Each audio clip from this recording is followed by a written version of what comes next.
Sounds up. Sounds up. I got the sound. I'm good to go. So am I, motherfucker. Oh no, Deanne's not going to be here today. That's sad. And our scientist is gone. We're just a shell of our former selves. I don't know if our scientist is gone yet. Oh, might be next week. Okay. Yeah. Well, are we closing shop? No, I'm hanging out. Just kidding. I'm hanging out with whoever wants to show up. Yeah? You ready to chill out and have a little podcasty day? I've had a melancholy day. Yeah, I think that you're getting pummeled by the eclipse season, which has begun. Yeah, I think you're right. I think I didn't think about it until you asked what was going on astrologically, because I was like, dude, I'm not feeling my best by any stretch of the imagination. And you don't even mean physically, you mean like emotionally? Yeah, mentally and mentally? emotionally, yeah. Yeah. And it was weird, like I said, my reaction to Vanderbeek's passing, which, he's not somebody who I knew. He was not a friend of mine. I don't think I even spoke to the man once in my life. I know I saw him around town a bunch, but I don't think I ever talked to him. And yet somehow, I'm just having this, like, it affected me in this weird existential way that I just wasn't prepared for. So you're suspecting that it wasn't him at all, but it was just a coincidence that you feel this way and that happened? Yeah. Yeah. Probably. I think that a lot of people, it's like astrology is really useful for this. This is why I always say it's like a philosophy and not like a religion or a science or anything. It's more like it's kind of like a weather forecast. Yeah. Like you're like, okay, why am I feeling so glum? And then you look at what's going on with the stars. Conditions are bleak. Yeah, and it's fucking overcast skies. Why can't I see? Soggy weather. A blizzard. Yeah. Yeah, there's that, and there's a bunch going on. There's a bunch of things going on. We'll see. I'm excited on the one hand. Splishness says I'm also feeling depressy, which is a really adorable way to put it. That's a perfect way to put it. Yeah. Yeah. I also just feel like the weight of a lot of newly exposed revelations has really just kind of put us into hibernation mode collectively.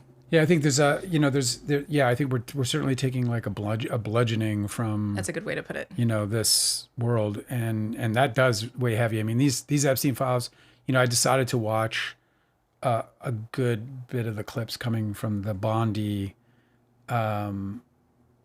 congressional hearing. Yeah, and that will take the life right out of you.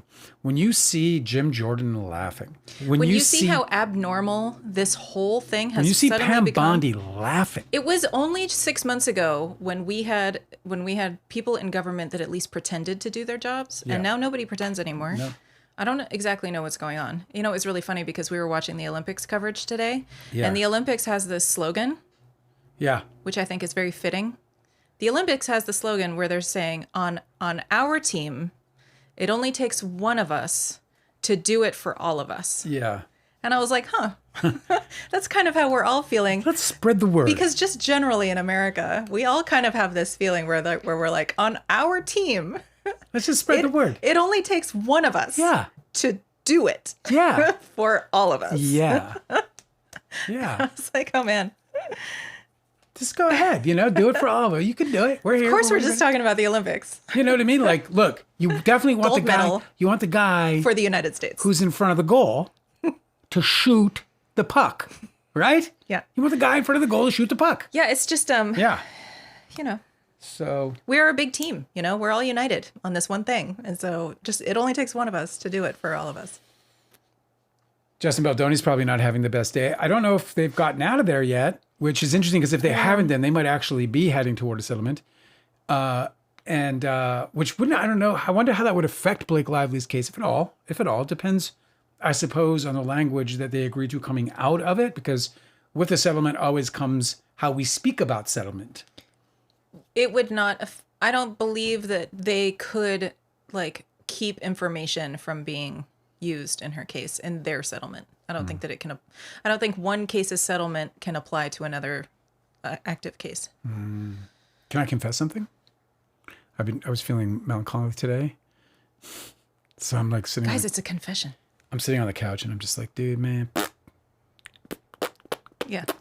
And then I was kind of like agitated, where like like somebody knocks on the door and you're like, what? Do you know what I mean? Well, I'm like that all the time. Yeah.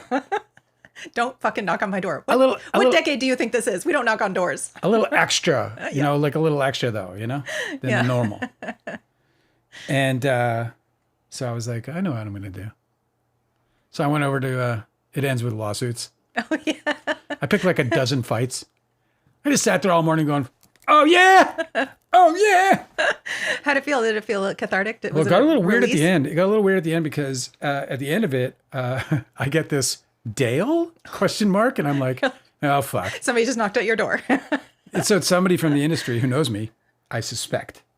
Well, it could be somebody from this channel. We're all kind of no, definitely subreddits. Wasn't. Absolutely not. It was somebody from the industry. They said they were as well. Oh. Yeah. In fact, 2 people from the industry were like, come on, Dale. And one of them said, and this is funny, one of them said to me, I know these people. So this is what he or she apparently said. I know these people. Okay. And I can tell you, Dale, that none of them are on Blake Lively's side. And I responded with, who are these people? No, you don't. He doesn't know. Like, don't this person doesn't know everybody. Here and represent that you know all of Hollywood so well that you know exactly how they feel, despite what they might be fucking saying. If you do know Hollywood, know that they're going to say whatever they need to say to get on with the fucking day. When they say, I know these people, are they talking about people in the Baha'i religion? Or like, what do you... No, it's Hollywood.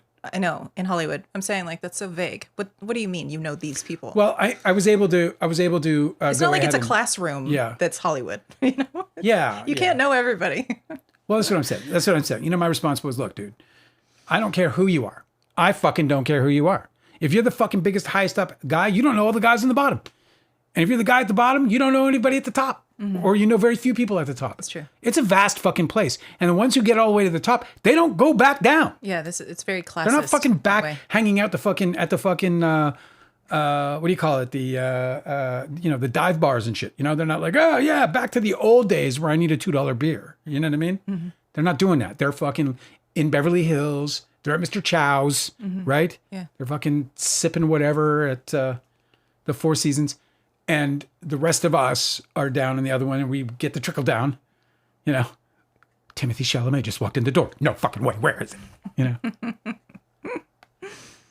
But you also said something interesting this morning about that rant. Yeah. Because I heard it. I got a preview earlier today. Yeah. And you were saying that what's most likely happening in Hollywood is that nobody cares. It's probably what's happening. No, exactly right. Yeah. Most people in Hollywood are probably like, what? I don't give a fuck, bro. You think I'm trying to make a movie, bro. Yeah. And not with her, so I don't give a fuck. Yeah. She's a bitch, okay? She's a bitch. How about that? You want that? There, you can have it. And nobody cares. They're doing all that shit. And in the same way that we saw Ange Giannetti talking out of both sides of her mouth. Hang on a second. We can expect that the same is going to be true for actors. I'll just talk to you because Angela just left me high and dry. This is the kind of day I've already had. But no, she's, I think, checking on Sounds Made by Dogs,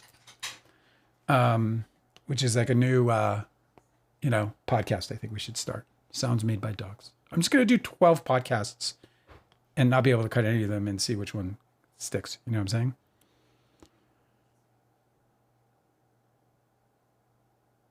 No, that's not true, Cosmic Urgency. Cosmic Urgency says that they're just BSing me. They're not industry. They know you for being the Blake Lively guy. Stop saying that. I'm not the Blake Lively guy. I don't even have, we have 22 people here. I'm a nobody guy. In fact, I literally wrote a jingle the other day called I'm a Nobody Nothing. You know what I mean? And I'm working on the harmonies. Do you want to know what happened? It's all going to be me singing the harmonies, of course, because I'm a nobody nothing and nobody cares about me. That's the lyric. It's just self-deprecating fun. Actually, you liked it, I think. I did. Yeah. No, I thought it was going to win a Grammy for sure. Yeah, it's definitely going to get. We're always going to be nominated for everything, so it's going to get nominated for all the things. Do you want to know what happened? I'll probably put it into like something in media, and then probably get like some kind of original score nomination as well. What? The dog out there. Yeah.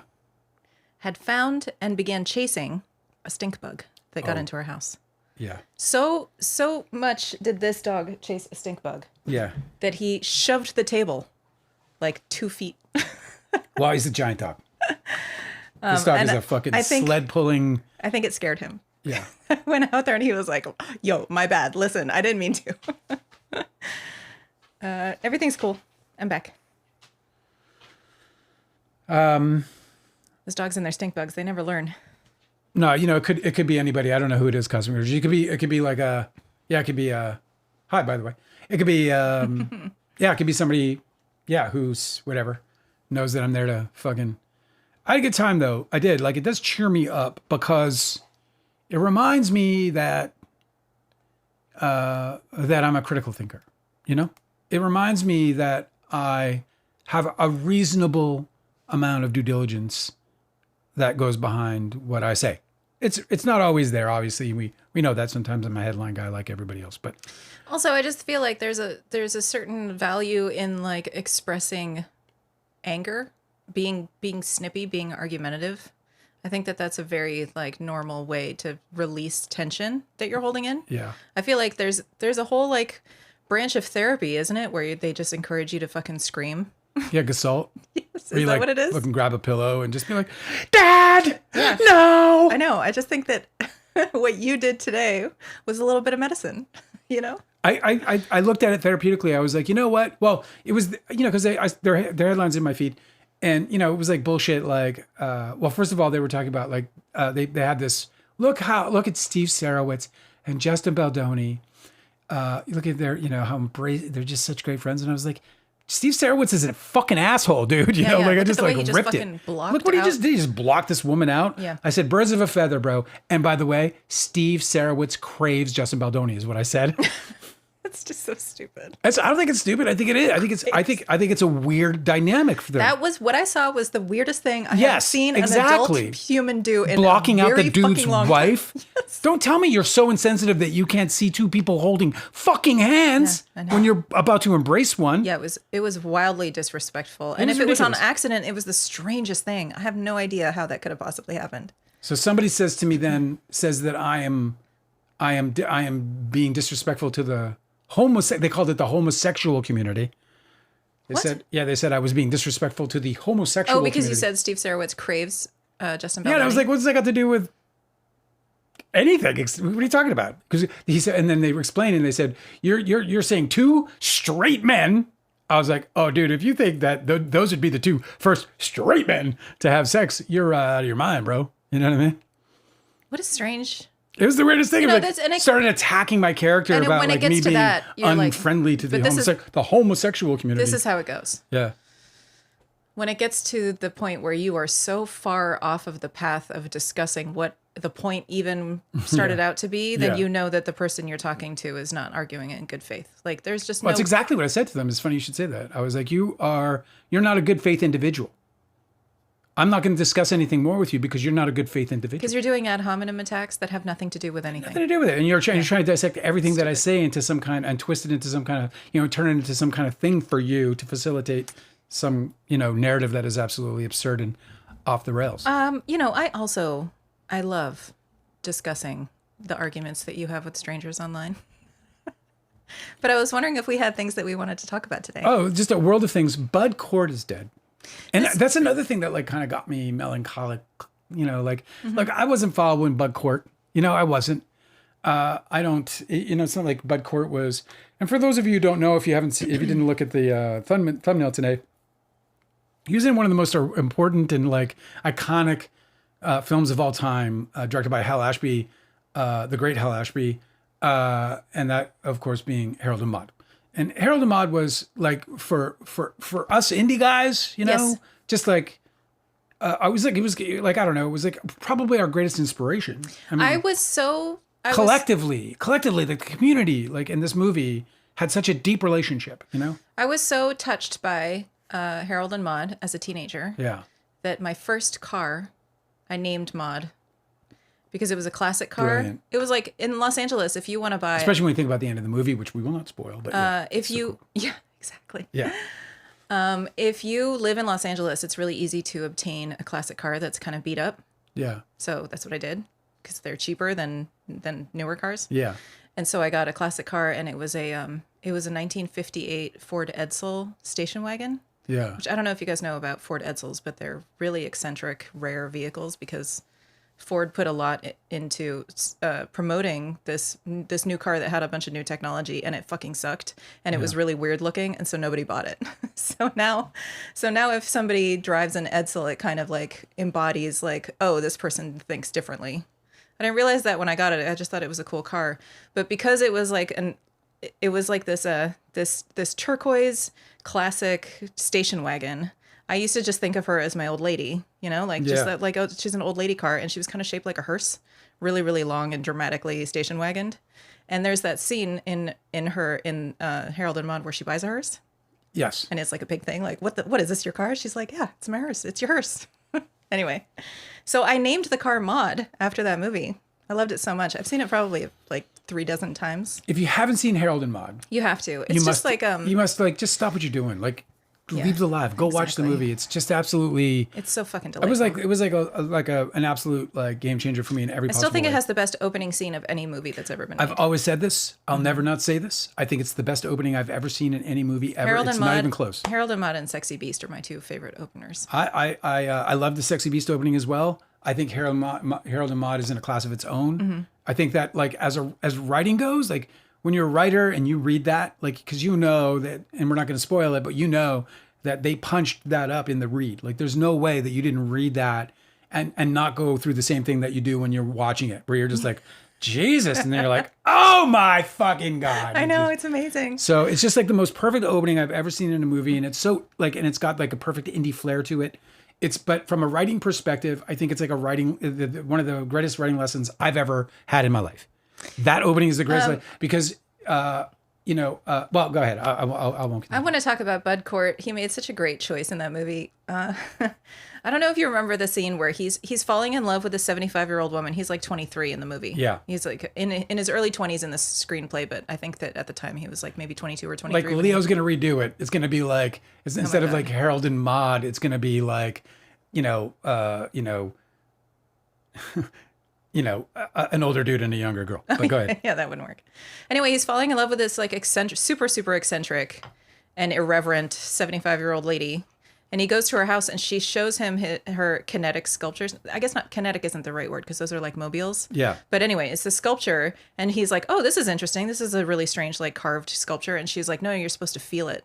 And he does this really amazing choice. Bud Cort, he feels the sculpture and he just immediately like lets out this like small, constrained, very like passionate sexual moan and just sticks his head directly into the sculpture. Yeah, he's so good. And what's so wonderful about it is because the entire time he's falling in love with her, you don't get any sexual vibe whatsoever. Yeah. Like it's really just affection and love. But you could tell that as a young man, he's like so constrained that there is like a deep, dark well of passion inside of him. And the only time you ever actually see it come out is that one scene where he's found the sculpture and he caresses it. It's so funny to me. I love that movie so much. I love that movie so much. When you think about Wes Anderson, when I saw Rushmore in the theaters for the very first time, yeah, I walked out of there and I said, I bet you he pitched this as this is my Harold and Maude. And even though there's such different movies, like in terms of like story, like just such different stories, I feel like tonally they're almost like twins. You think they would make a good double feature? I think they'd be a perfect double feature. I think you could because it is my guess, and I've never heard Wes Anderson say that he was inspired by Harold and Maude for this movie. I happen to know that everybody was inspired by Harold and Maude in Hollywood. Yeah. In the 1990s. So I just know that there was nowhere. It's also the soundtrack was really impactful too. Yeah, I mean, like that it was really perfect. Like when they don't usually do this anymore, where they have one artist do the entire soundtrack, and it's very uniquely like songs. Yeah. Like my favorite Cat Stevens, well, probably one of my favorite like top 5 favorite songs ever is Cat Stevens' song "Trouble," which is in that movie. It's so great. Yeah, it's really perfect. Trouble's perfect. They don't make them like they used to, and Bud Cort is no longer with us anymore. Splishness says my favorite opening is Inglourious Bastards. It's a bloody good one. I don't recall that one. Well, I'm not going to spoil it for you. Then we'll just rewatch it. I should watch that one again. It's a very good opening. I agree. I'll tell you one of the most disturbing openings that never left me though, and like I can't shake it even as I sit here, and it'll invade me. Irreversible. I'll be walking through. Most disturbing opening, you have to say irreversible. I'll be like going through. I'll be fucking in Walmart, pissed off because they didn't have the bread I wanted. And then all of a sudden, Irreversible. Oh, you want to talk about disturbing openings? I think also The Piano Teacher is probably a super disturbing opening. Oh my God. The way they set up her character, I was just like... Haneke and Michael Haneke. Really amazing. Brilliant. And then Gaspar Noé for Irreversible. If you choose to watch Irreversible, you must protect yourself. Content warnings. It is... The worst content warnings that so disturbing could possibly, at the highest possible level. Worst content warnings that could possibly be warned. Yeah, like I actually think that it's one of the best movies I've ever seen that I will never watch again. I've only seen it once, and that's good enough. You know how like on our What the Fuck they used to have NSFL, Not Safe for Life. Oh yeah, it's not safe for life. It's not safe for life. Yeah, like that's the kind of like level of disturbing it is. However, with that said, Irreversible is one of the most brilliant movies I've seen in my life. It's one of the like I can't tell you enough. But the reason why I think is because like you're a different kind of film like knowledge.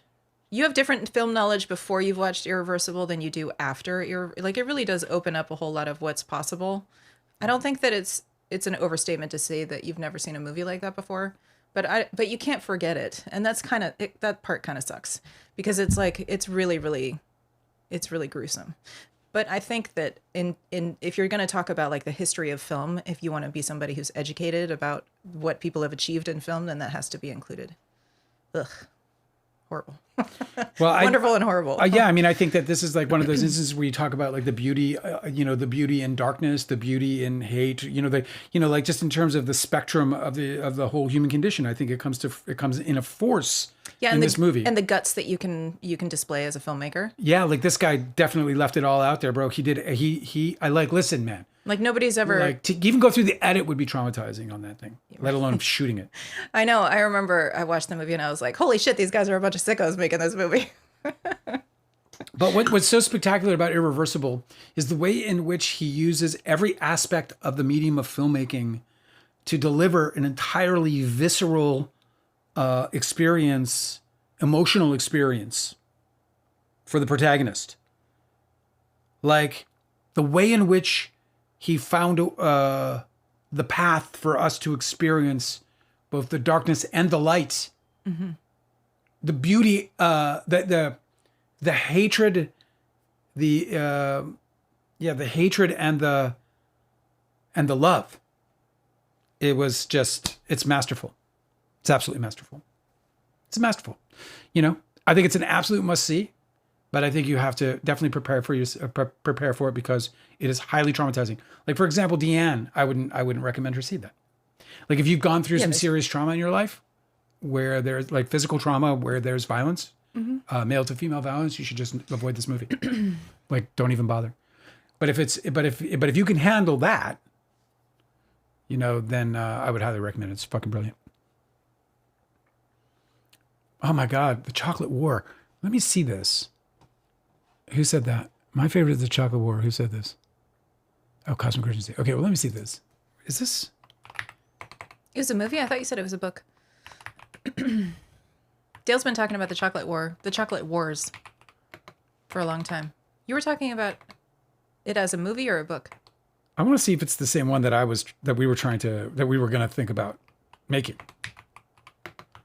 And then we chose not to. No, this is not the same one. I have to check that out. Robert Cormier.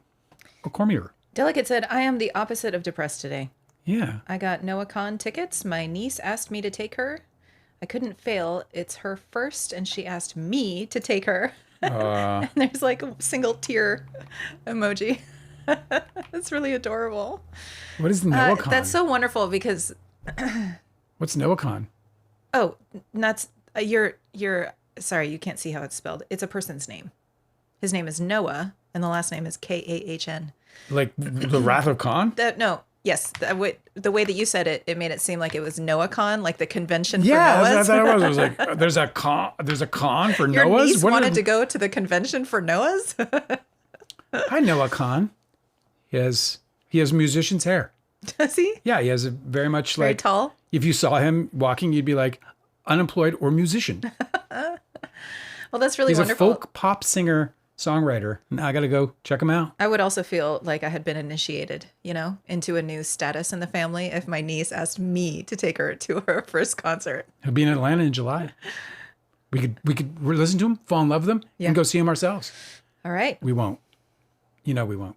Well, that's great news. I know. Well, I'm glad. Sweet. I'm absolutely certain that that there are many people who are having a great day.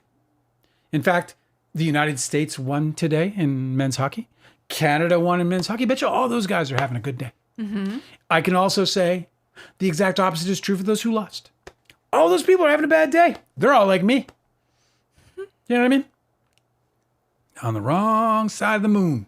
Phil Baumling's got jokes. This is really funny. The Lively Baldoni settlement hearing must have been interesting. Mr. Baldoni, Miss Lively has a list of 17 items that she demands that you that you say publicly. He would just like curl up in the corner, like under the table or something. He'd be like, No, he'd like get up and smack a chair and he'd be like, I'm sorry. It's felt. It's deeply felt. Right. Yeah. Mm-hmm.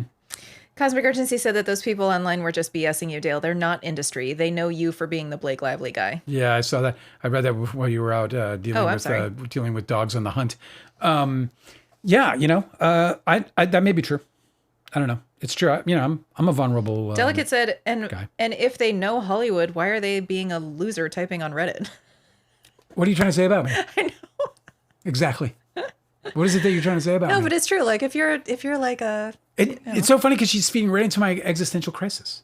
Like that's right into my crisis. The what the fuck am I doing crisis. Oh. Yeah. It's so funny how you go through these phases. She just like hit it with a fucking good solid home run swing. I think that sometimes there's a lack of perspective when people want to have achieved the thing, but they are not enjoying the process of achieving the thing. Yeah. And I think that kind of makes the difference between whether somebody is like content with their life in general. Yeah. Like there's a process of like working towards a thing. You have to kind of see it through and it takes time and you have to sort of like, you got to fucking change the baby and make sure it's fed and all of that annoying stuff until you get like your child who does wonderful work in the world. When you said change the baby, I like immediately meant like exchange. I thought like it meant like exchange one for another. But I'm sure I don't want this one. I'll take that one. This one cries too much. It looks smart. It's already wearing a hat. Come to daddy. Yeah. Well, it's easy for me to say. I don't try to achieve big things. That's you. I do think that that much of Hollywood is involved in their social media. Oh yeah. Yeah, I think they love it. I think it's one of the ways in which they can be human.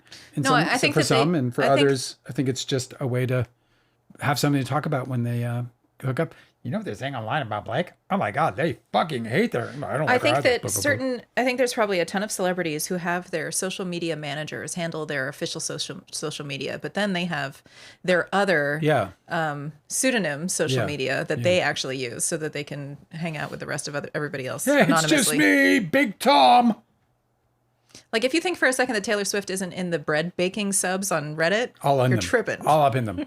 All up in there, talking, exchanging. Yeah, exactly. She wants to be able to act like a normal person. My point like exactly is that they're out there having conversations, and some of them are going to jump into fucking these fights. I don't think they're living there. I think they're just like, Yeah.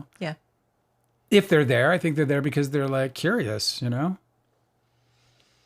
I am the loser. They are just curious. We're all losers. Yeah, maybe. No, we're not. I'm not either. I'm just kidding. I'm not a fucking loser. I'm a fucking winner, bro. We're just two lost souls swimming in a fishbowl, babe. Year after year. You can't do that to me right now. Bud Cort is dead. I know.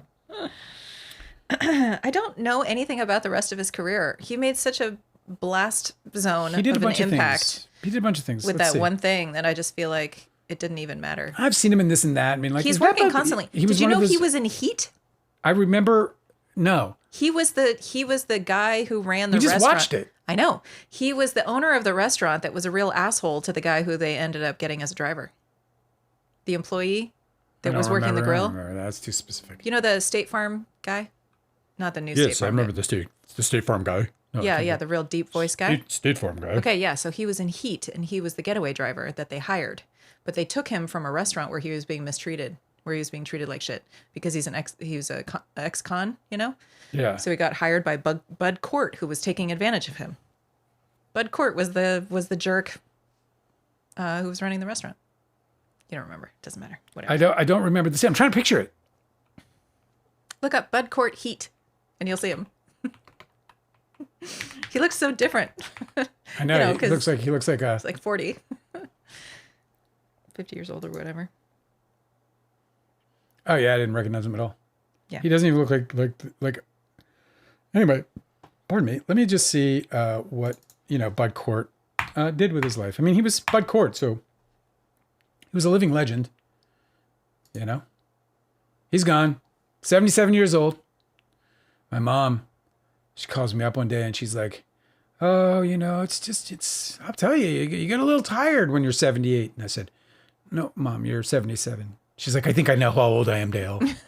And then I said, "Okay, Mom, let's take 1948 and let's subtract it from 2026 and tell me what you get." And she did. And I was like, "There you go. You're 77. I forget how old I am all the time too. Do you really? Yeah, I actually feel very fortunate that I have never cared about my age ever once my whole life. It's just not ever been an issue for me. I know that a lot of people are really struggling to reconcile with aging, and they think about how old they are all the time. But my whole life, it's like if somebody asks me how old I am, I have to really think about it because it's not top of mind. Every time I have a birthday, I'm like, "Yay, birthday!" I don't ever think about like what the year number is. So he was very much not active. The last thing he did was 10 years ago, and it was a short film. Somebody said that he was in Arrested Development, which is he was in Arrested Development in 2006. Yeah, he did. I haven't seen it that far. An episode, and everything is one episode. Like he didn't recur. It was definitely like, is that Bud Cort? Like Yeah. Yeah. Oh shit. So anyway, but it doesn't matter because he was Bud Cort. He was fucking legendary, and I loved him. Because he had the biggest acting role in my heart. He was in Dogma. I fucking hate Bud Cort. Bud Cort's a fucking... You'd hate Kevin Smith? Fuck Bud Cort. Kevin Smith was a dick to you 30 years ago. Traitor. And ever since then, you're just like, That's a scorpion. That's a scorpion. A Scorpio. Yeah. Scorpios don't fucking forget that shit. I never forget. Everybody that's hurt me, it's all there. It sucks. But really, I mean, when you think about it, like, why should you? Fuck that. Why should I forget it, right? Yeah. Water under the bridge? Why? Fuck you, Kevin It's not Smith. water. There's no bridge. Dick. You didn't even know me. You treated me like shit. What kind of fucking human being does that? Cosmic Courtesy has an interesting screenwriter question for Does you. he? I'll maybe I have an answer for you. Maybe I don't. I'm really moody. The question is, how do I make it known that a character is a babe without offending the Holly weird readers? I mean, just describe describe their appearance and make them beautiful. You could just say the character is a babe. I think everybody knows. 100%. Yeah. I mean, there's no reason to not say that. And it also like, if it lends well to the voice of the overall piece, I hate to put it that way, but if it fits within the style that you write, then fucking, I would just put, she's a babe or he's a babe. 100%. You could have other characters reacting. Yeah. And then people will get a picture of how their impression on other people is, which is really the only thing that in a screenplay, I'm assuming you mean a screenplay. It's a fair question. Maybe you mean a book, which is very different. Yeah. But in a screenplay, you only want to write down what can be shown on the screen anyway, and so it would all be in how other people react to the babe. I ran casting for like a split second, and so I did. I looked up how to write those character breakdowns. To cast roles, and you can just it's very easy to just be like this lady's a babe, because people will submit and you can pick who's right. Well, he's talking about writing a screenplay though, and look, it is it's a fair question because you can definitely be offensive. In fact, when I was writing my book, I described a certain person in the book, a woman. And I realized that I had described her the way that, like not a misogynist, but just a guy totally being like a guy. You described her body parts. I described her body parts. Yeah. I was just like, I couldn't believe I did it actually. I was like, when I read it, I was like, Jesus Christ, what the fuck are you doing? Like I was kind of shocked. And then when I got into it and like added depth to the characters. So as soon as I did that, I was able to kind of basically keep the, you know, the emphasis of her beauty, we'll call it, right? But because I immediately recognized that I hadn't set her presence, like I'll call it for lack of a better term, her intellectual presence, you know, just her presence in general, not her appearance. It changed her description perfectly, and it made it very because as an it was editor, a beautiful marriage actually. As an editor, I would be like, okay, well, let's refine, like, who is your protagonist and how does your protagonist feel about this person? Is your protagonist struck with the magnetic, like, does this person have like a magnetism about them that the protagonist finds irresistible? Well, that describes somebody who's a babe without calling them a babe. Or like, does the protagonist feel like this person who is a babe is more like a little sister to them, so they don't think of her that way, but everybody around does, so he feels protective? Like, that's a way to describe somebody as a babe. It doesn't really work though in screenplays like that, because like that works in books, but in screenplays you don't try and tell the story through the protagonist's point of view, even if you're just writing action that isn't like a narrator. You don't write it you don't write it in. I wouldn't write a screenplay. I don't think I've read a screenplay that is written, like the dialogue would be in their point of view. No, I understand. But when you're describing things, you're not trying to describe things from your protagonist's perspective. Like when they walk into a room, what did they see first? No. Type shit? No. Weird. No, when you're writing a screenplay, you're trying to set what the viewer is going to see. Like that's the... Yes, I know, but it would be the same thing, right? Because the director... No, it wouldn't, because if you're talking about... And the cinematographer might want to show what is the protagonist seeing first when he walks into a room. So it would be like wide shot and then narrowing down on something the protagonist notices, for instance. And then that would be what the audience sees. If a protagonist sees a woman or something in a specific way, you're not going to see that as the viewer. You're only going to see the way they behave. Or you're only going to hear and see how they behave. Yeah, but I'm not talking about writing thoughts. I didn't mention that. I'm not talking about writing thoughts either. I'm saying you're not going to see their perspective.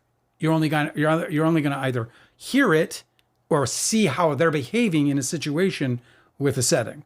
Like, you know, there's no perspective there. You're going to see their behavior and interpret their behavior, and then therefore might have an idea of what their perspective is, certainly.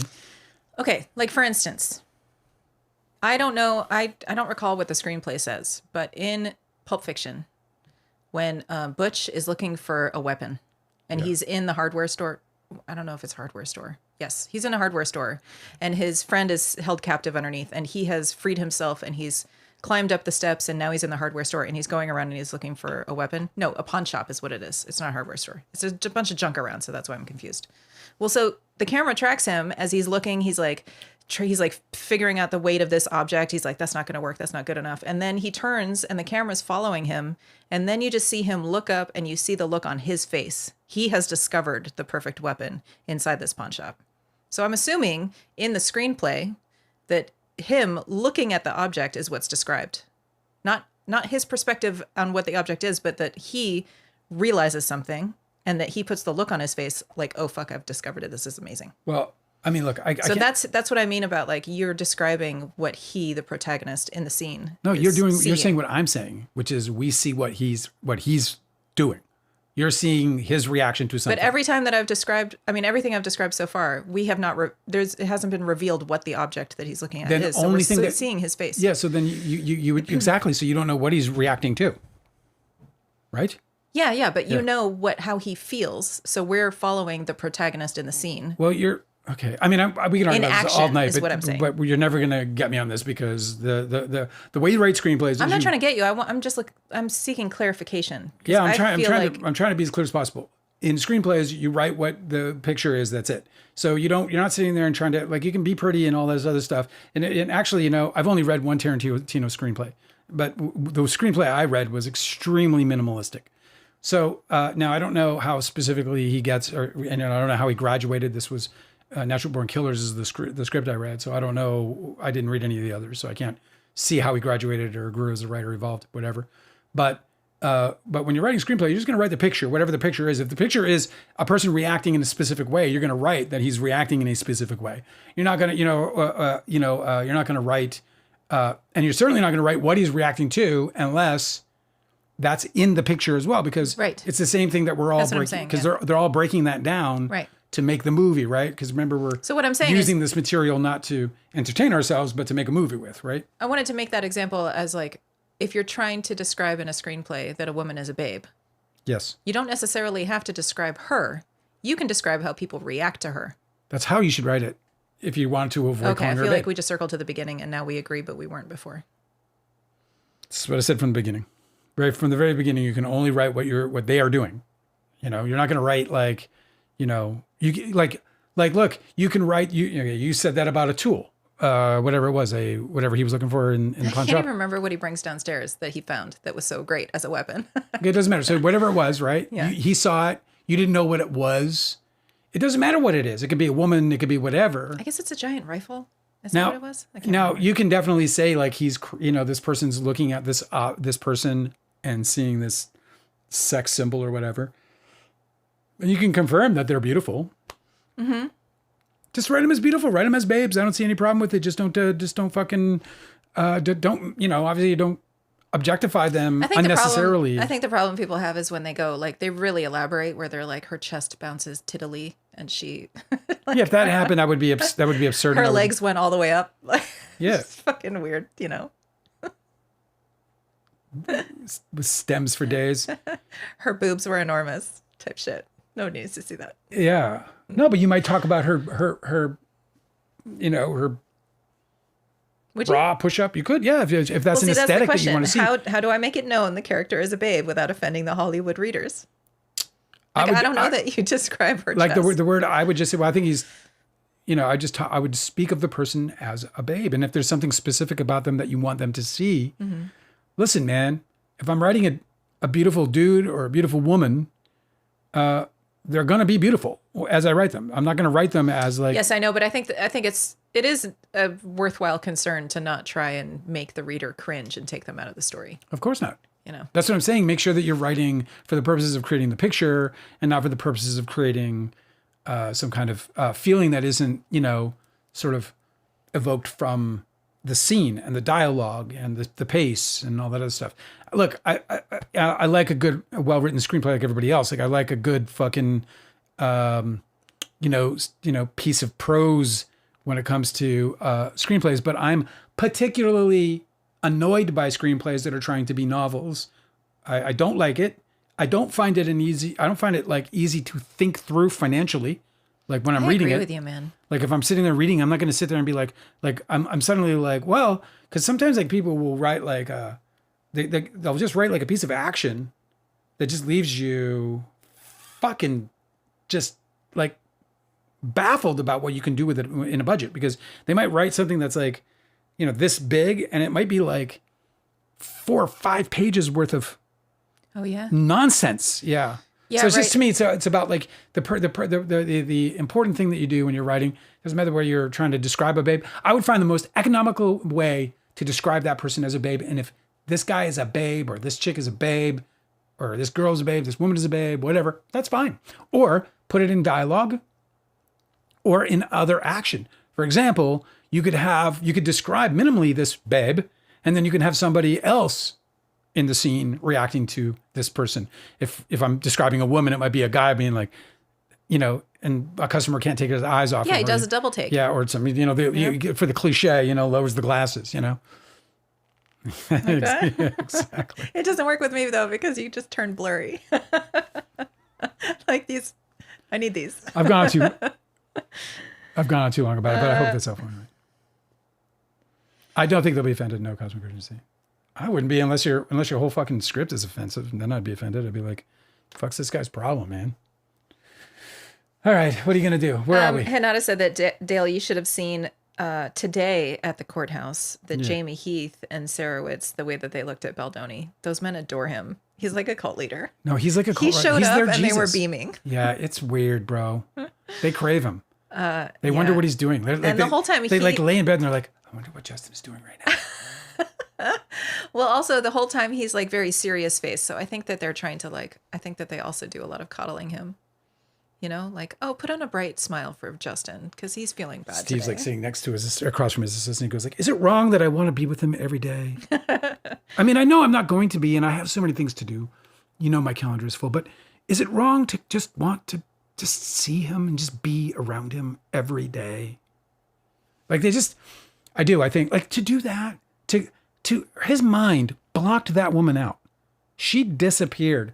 So that he could get Steve Sarowitz Emily Baldoni out. Blocked her out. Yeah, it was really weird. His mind deleted that woman from the scene until it became obvious and he had to fucking acknowledge it. It was so strange that I thought it must have been deliberate because I can't imagine anybody doing that accidentally. I was like, oh, this is a deliberate disrespect. Like, he's like, you don't exist to me. Only Justin exists. Fucking weird. I wonder if they had a fight. I love that.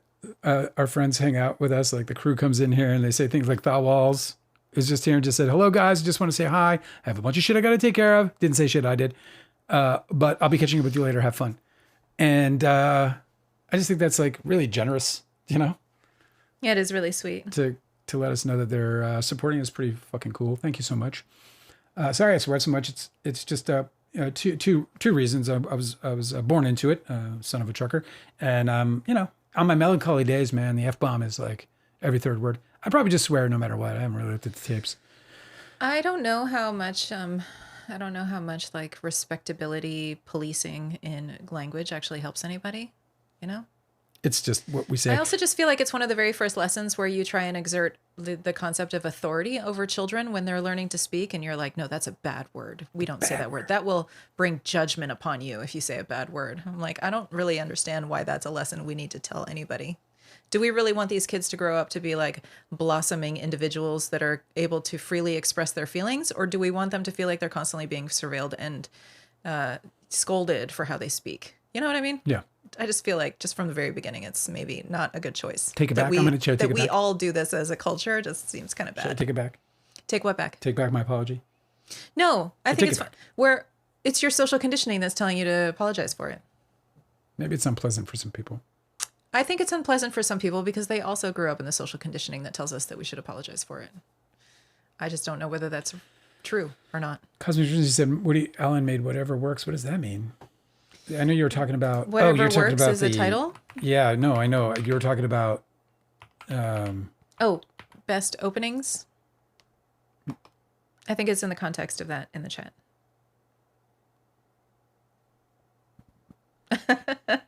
The Junk Farm came in and said, hi, everybody. Archival Raccoon said, hi, Junk. And the Junk Farm said, that's the junk to you. Junk Farm said, just kidding, just being a smartass. See, fun. We're all a little bitey today. Right? I think it's fun. I kind of like the vibe. It's Mars and Aquarius. Yes. The eclipse is going to happen over, I think, early next week. And it is happening where there's 17th. This whole parade. Yes, on the 17th. There's this whole parade of planets going through the same sign that the eclipse is happening. It's a ripper, man. So all of us are just going to be real frazzled. It's a ripper. Yeah. I think we got to just lean into it. I don't know if everyone will be, but it's a ripper. Like if it's a spectral, like for me, it's extremely strong. Because it's in your... It's angular. Fourth house, yeah. And in astrology, the angle houses are the ones that are most felt. So like that, just for skeptics, a lot of people are like, oh yeah, Mars didn't do shit to me, man. I've been having a fucking party all fucking weekend. Let's go. And it's because Mars was an aversion to most of their planets. Mars was basically not there for them. You know? I think that's not my favorite character that you It's do. my favorite character. See, now that one's a little better. That's better. A different one. He's a pecan farmer. He's a pecan farmer. I make the pecans. I'm going to set up my stand again this year and sell boiled peanuts by the highway. Boiled peanuts is better than anything you ever had. I don't know if you guys have ever been to the south of the United States, but they have this snack that they eat that's literally boiled peanuts. It's the foie gras of the South. I heard a comedian describe it as it's like if you left your dinner outside in the rain. Yeah. That's what it tastes like. It's perfect.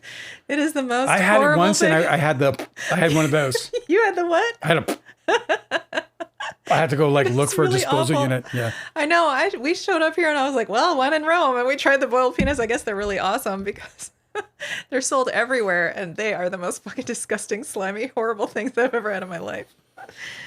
So one of the arguments I had online earlier today was, because everyone's like, first of all, everyone's like, oh, look at fucking Emily Baldoni being so supportive.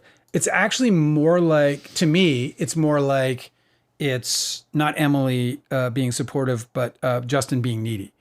Yeah. You know what I mean? Like, I wouldn't say that if I hadn't read so much of his text messages where he is doing exactly that, where he is soliciting time and effort from other people to comfort him in his time of what he perceives to be a time of need. Exactly. Like somebody showed up in our comments overnight trying to scold me in some way for not recognizing how Ryan Reynolds had abandoned his wife in her hour of need. Oh yeah, I love that they started out where they're like, "You must not be married." Yeah. Oh, they didn't say, "I don't know if you're married, Dale." Like to qualify themselves in their stupidity. Yeah. Yeah, I was like, I couldn't believe that these, like, it's just like, first of all, what an imposition. She has nowhere to go. Okay? Yeah, she's stuck in a courthouse. She's stuck in a courthouse. The entire day while he's in a room trying to figure out all his goddamn fucking problems. And she's there for what? She's there for the photo op is what she's there. She's there to create this narrative, so that, or to support, the supportive narrative that, I thought the same thing about... behind every man is an even greater woman, Yeah. I thought the same thing when Danny Masterson showed up to court every day with Bijou Phillips. And I was like, why does she have to was going to... He was charged with rape. Yes, I know. Why was his wife along with him? Oh. Why should she suffer? Why was Bijou there? Yes. I just didn't feel like... I don't know, man. If you were getting dragged into some that's a little bit different because, like, in that situation, in a criminal situation, it's solidarity. You believe his story, or you're trying to portray that you do that. He is being wrongfully prosecuted, and you're there to stand by your man or whatever. If it was me, if I was wrongfully accused of some sort of horrific violent crime, and I was supposed to spend all day in court trying to defend myself, and people were going to be saying testimony about how much of a horrible monster I am, I wouldn't put you through that. I actually would be like, you should just hang out at home. I know you're going to be nervous for me. I'll be texting. It's fine. But I want you to enjoy your day and not have it rolling around in your memory as you go to sleep each night, the testimony of these people calling me a terrible person. I would say I love you with caveats. I'd say I love you too with caveats. You have to prove beyond any reasonable doubt. But I wouldn't fucking drag you to court with me for the fucking photo ops and shit, A little Bijou update, by the way. I told you about the kidney. That she was hospitalized? She was hospitalized on dialysis, and she's in desperate need. It's bad, according to TMZ. And 1,000 donors came forward. Oh, that's sweet. Not one matched. I know, it's so hard. I didn't know it was that hard. It is really hard. I was on the... What's weird is that I'm in the profile. I gave it like a fraction of a second of a thought. What do you mean? You're I'm in her profile for donors, like in terms of like, if I had a good healthy kidney... because of your blood type? They could run some, yeah. Yeah, she's B negative, so she needs O positive or B negative. You're O positive? I'm O positive. I think you're O negative. Because I think I'm O positive. Whatever. We're O positive. Are we both? We are. Do we have the same? Yes. We're O positive. Can we give blood to each other or no? Absolutely. Do you want to do it now? No, but that's why I thought we had different blood. Whatever. It doesn't matter. So that's really interesting, man. I think you're not who you think you are, Dale. That sucks. 1,000 people came forward and not a match. Yeah. And so, so it's apparently, so she needs it. Look, man, if you're O positive or B negative, and you want to, help save a mother. Look, I don't like Bijou Phillips. I hope she finds a kidney. I hope those kids get to keep their mother. They've been through so much. And I don't know, man. I just hope that she makes it out of this. I really do. I'm sad and concerned for her in that way. I mean, again, I don't have any personal feelings for this human being that are nice, but. And while I definitely wanted the worst for her, this is not the extent to which I wanted it to go. You're like, this I was talking like people might know that you're a piece of shit, and yeah, right. and you were talking about like actual just real accountability, not like, I was like thinking about accountability, not like a curse, not like your husband gets thrown in jail for 30 years for rape, and you're fucking clinging to life with a kidney. Oh my God, I know. While you have 2 fucking kids waiting for their mom to come home. No. So I do hope that she'll get what she needs, and I mean, if you know anybody who's into Who's got a spare kidney? Who's got a spare kidney? I don't think mine are all that good, if I'm being honest. You know, I'm in my fucking 50s. Probably like got fucking rocks the size of fucking, you know what I'm saying? Yeah. Fucking marbles. Do you ever see what a kidney stone looks like? Yeah, it looks like They're hideous. It looks like a pebble. They look like, no, they don't. Oh, they're the spiky ones? Horrible. They're like, yeah, they're hell. They're hell. Yeah, hell in the body.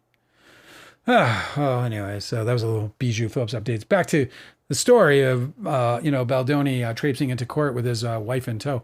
Yeah, I think that's more of a photo op than anything. I think she would have been better served just, being there afterwards and, or like, dropping him off at school. Yeah, that's what it looked like. You know what I mean? Walking him like, to his friends. Kiss him at the door and be like, we'll be back to pick you up. Yeah. Call us and we'll be back to pick you up. I know, right? Like, why did he have to inconvenience her for a whole day? It just seems really disrespectful. Like, she doesn't need to do that. You don't need to do that. You guys are adults. Like, come on. I wouldn't put you through it personally. Splishness said that, we were talking about celebrities having like alternate profiles on their social media so they can sneak around and be normal people. Yeah. Splishness said, Jason Kelsey said that he gets in fights with people on Reddit. See? Maybe you were arguing with him today. Very possible. It's very possible. Yeah, but you know what? Probably not, because I'm a what do you call it? I'm a common sense based character.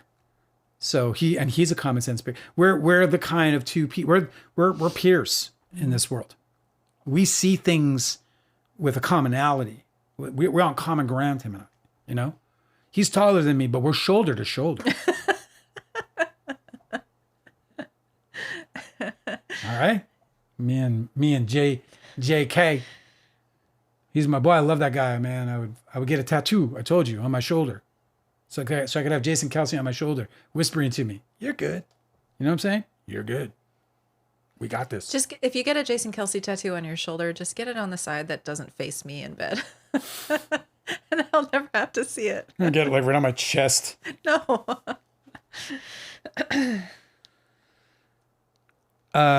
Billy Bush apparently said today, according to Hinata, that Emily is a badass wife. Yeah. Out here with Ryan Reynolds and he's finished. Oh, really? So we should stop feeling sorry for her. Oh, that's interesting. What? Yeah. What? I didn't catch all that. I wasn't really. I'm not really sure but it seems that Billy Bush was saying that that Emily is a badass, and that Hinata is saying, "Oh, well, then in that case, we should stop feeling sorry for her." Yeah. Listen, dude. As soon as I saw the house they were selling, I'm like, "Oh, that's okay." Yeah. He provides. He provides extremely, extremely well. He's good looking. He's circumcised. Oh my God. Just stop. That's so, I can't believe that he made it so that people who don't know him know this about him. I can't believe he made it so that anybody who knows him has to know that about him. I don't know why. It's like always in the conversation for me now. I'll never not, it'll always be in the conversation. Why wouldn't he keep that to himself? I don't understand it, and how everybody knows. And oh my God, the man is so fucking embarrassing. I would actually be super worried if I was his partner, because the guy's got such impulsive speech problems, right? That he admits to, right? He's got loose fucking lips. And I don't think... Sink ships. I would not want him out there knowing anything about me in my private life so that he could just go fucking parrot it off to somebody else who doesn't appreciate it and then sues him for it. You ain't wrong. Cosmic Urgencies here came in with jokes. This is fucking hilarious. He said somebody pointed out that Pam Bondi... Yeah. That she sounded like Parker Posey when she's drunk. Bravo, man. And now I need Parker Posey to play her on SNL. Seriously, so oh my God. That is perfect casting. She is the most unrefined, like that this is the leader. Like this is the person that you're like arguing with in the lunchroom. That's who she is. She's the person you argue with in the lunchroom, and then you come home and you're sitting next to your wife and you're like, "Oh my God, Pam is so primitive." Like this woman is just not, she is not made of the stuff for this job. Have you seen her astrology chart? No. She has a Hades moon. Yeah. Her moon. She has a Hades moon. She has a Hades moon. Yeah. And it is trining her Hades moon. I think that it's trining Venus. So it just says the whole thing.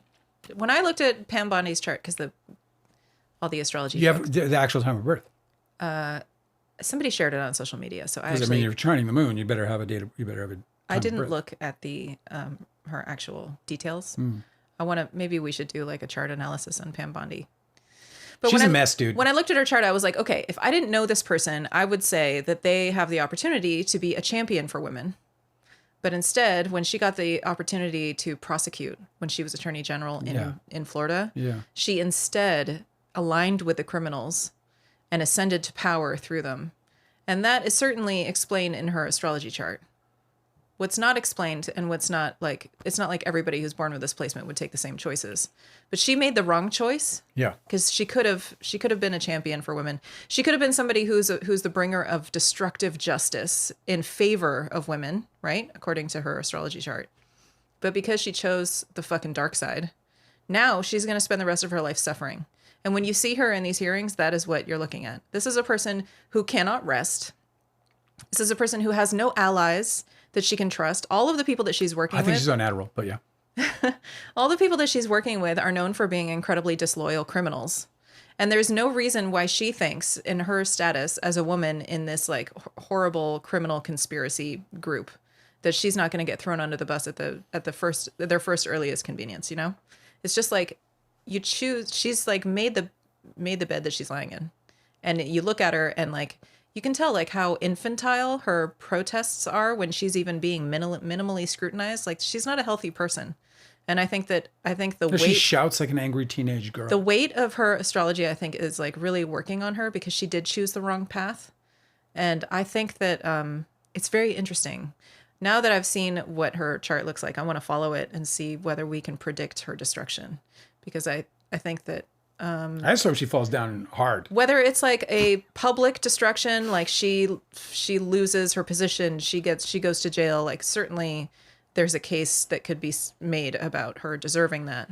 It could just mean like her psychic destruction. Like, I don't know what's going to happen to this lady, but something it just doesn't look so good. Well, I don't either, obviously, but I will say that, you know, I don't know who's watching this, but if there are people out there who are curious about the government's involvement in the Epstein files and any potential, for them, the government, to be involved in a cover-up that's protecting billionaire pedophiles, that was all front and center in this hearing. All front and center. Like if you're somebody out there paying attention, if you're whatever on the right and you're like, you know, because, you know, fortunately, I have great news. Fortunately, most people aren't down with that. Mm-hmm. They're not down with this kind of behavior, right? It is the most deplorable behavior. As a team. Yeah. It only takes one of us. It only takes one of us. To win for all of us. To win for all of us. You just got to be in front of the goal so you can shoot the puck. The Olympic slogan actually says it only takes one of us to do it for all of us. I was like, yep. That's America's slogan right now. Cosmic Urgency is asking, Cosmic Urgency is getting some sensitive editing here. Is big girl still acceptable way to say fat? It's not clear because I'm a big girl, and I've never been obese but I'm like I have really broad shoulders and I'm a very tall person. So I walk into the room, I'm a big girl. Yeah, you know? Absolutely. I've always been ever since like I was 13. I was like, you know, the tallest kid. Yeah. So I don't think it's very clear. Yeah, it's not clear. That wouldn't do it for me. If you said. Yeah, I would say, you know, a heavy woman. I would say a, you know, bulky woman. What's the point? Well fed. What's the point? Why is it important that we know that the person is overweight? Yeah, I mean, if weight is weight even an issue? I'll tell you what, man. In screenplays, I try to keep that shit as like only where it's absolutely necessary. Like if her weight is important, you can also like reveal it in her gait.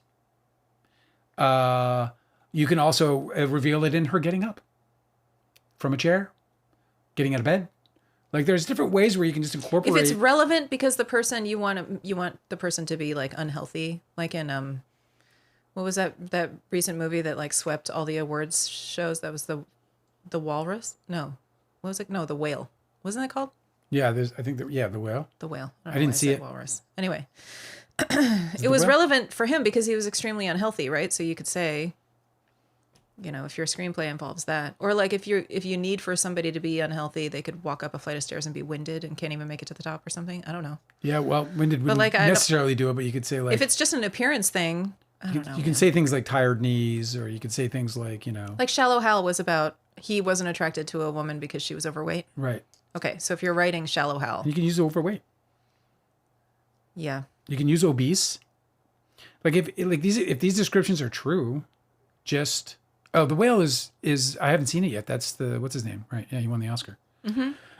You can just say obese if she's obese. Is that an obese woman in her late 50s? It's a legitimate description of a human being. People are obese. My mother is obese.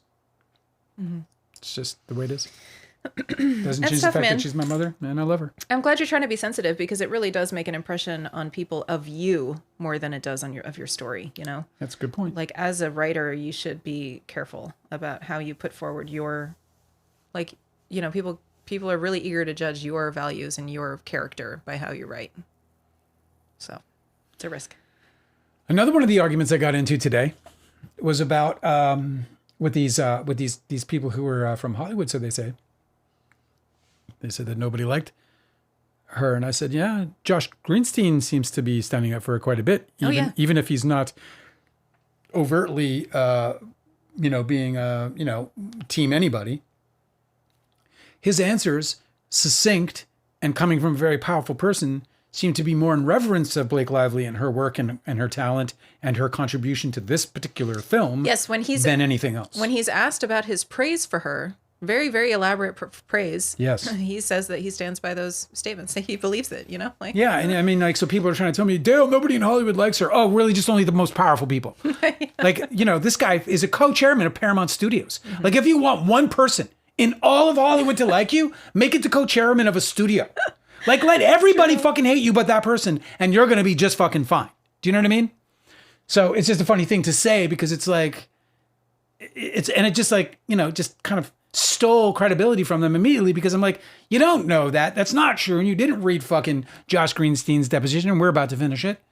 Because had you would recognize that not only is he a supporter of Blake Lively, but he holds her in the highest fucking regard.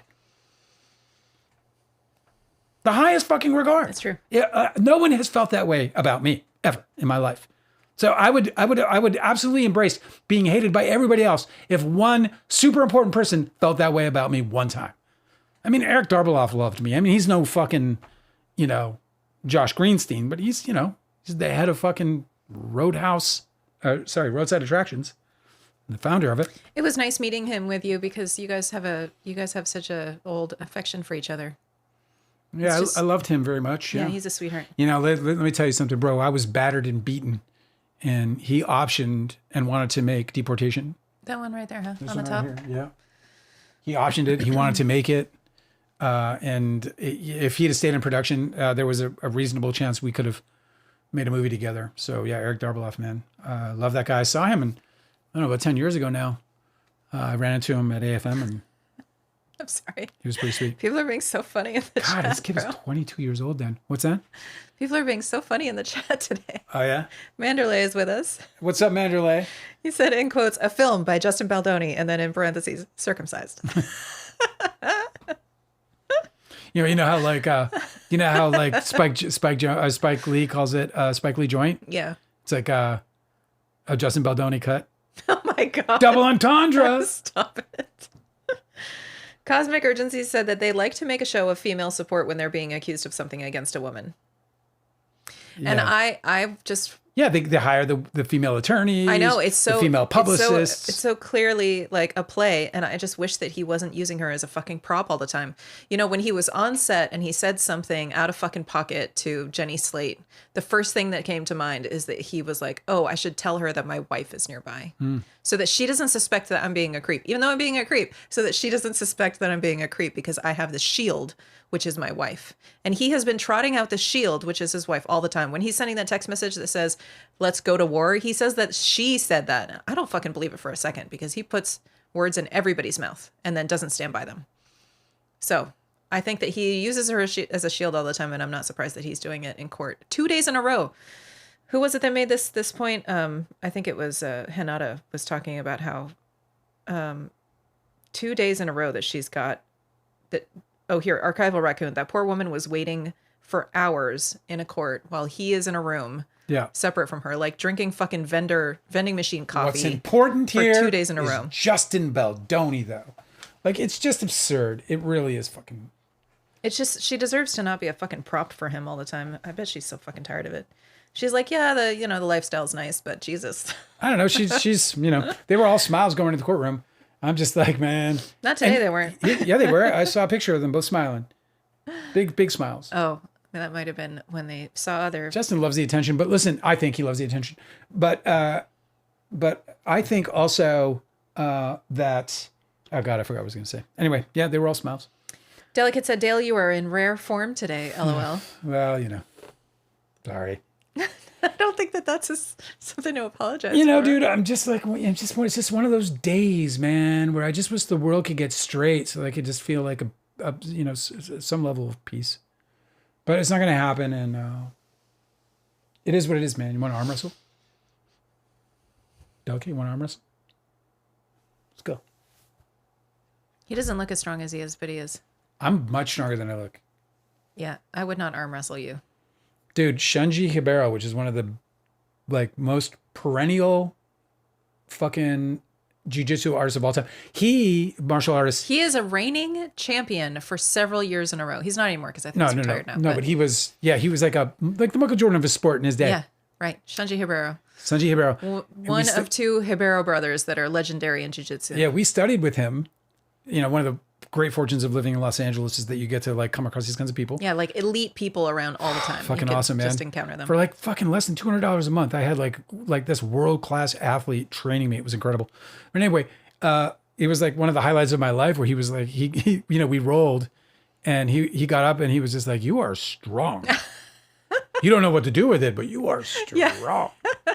Because when you're brand new at something, all you could do is flex through it. I think it's just because it's deceptive. Even then, when I was in CrossFit shape, I was CrossFitting at the time. Yeah. It's just I don't have that. I'm not bulky, and I don't have shoulders. I have no shoulders. What's funny about a person who practices jiu-jitsu saying that you're strong is that what they recognize is that you're not actually supposed to use your strength. Yeah, it was a compliment and an insult all at once.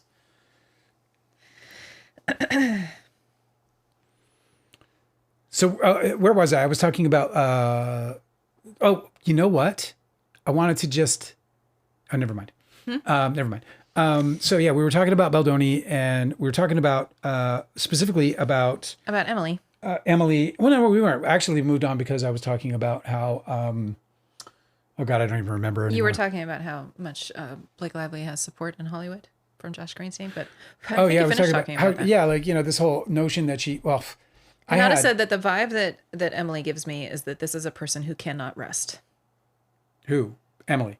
I think that Hinata's talking about Emily. That's really? The vibe she gives me. It's weird because when you watch the proposal video, it's more like I don't know, I didn't get that vibe at all from her.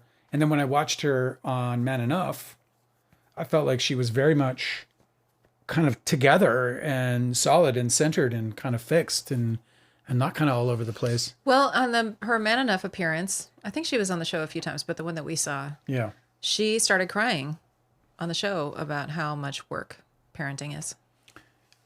And so I feel for her because there's a lot of women who are married, but they're single parents, if he's constantly at work every day and he's making big moves in Hollywood and she's stuck with these two kids at home, she has aspirations too. She's an entrepreneur. She's trying to run a business.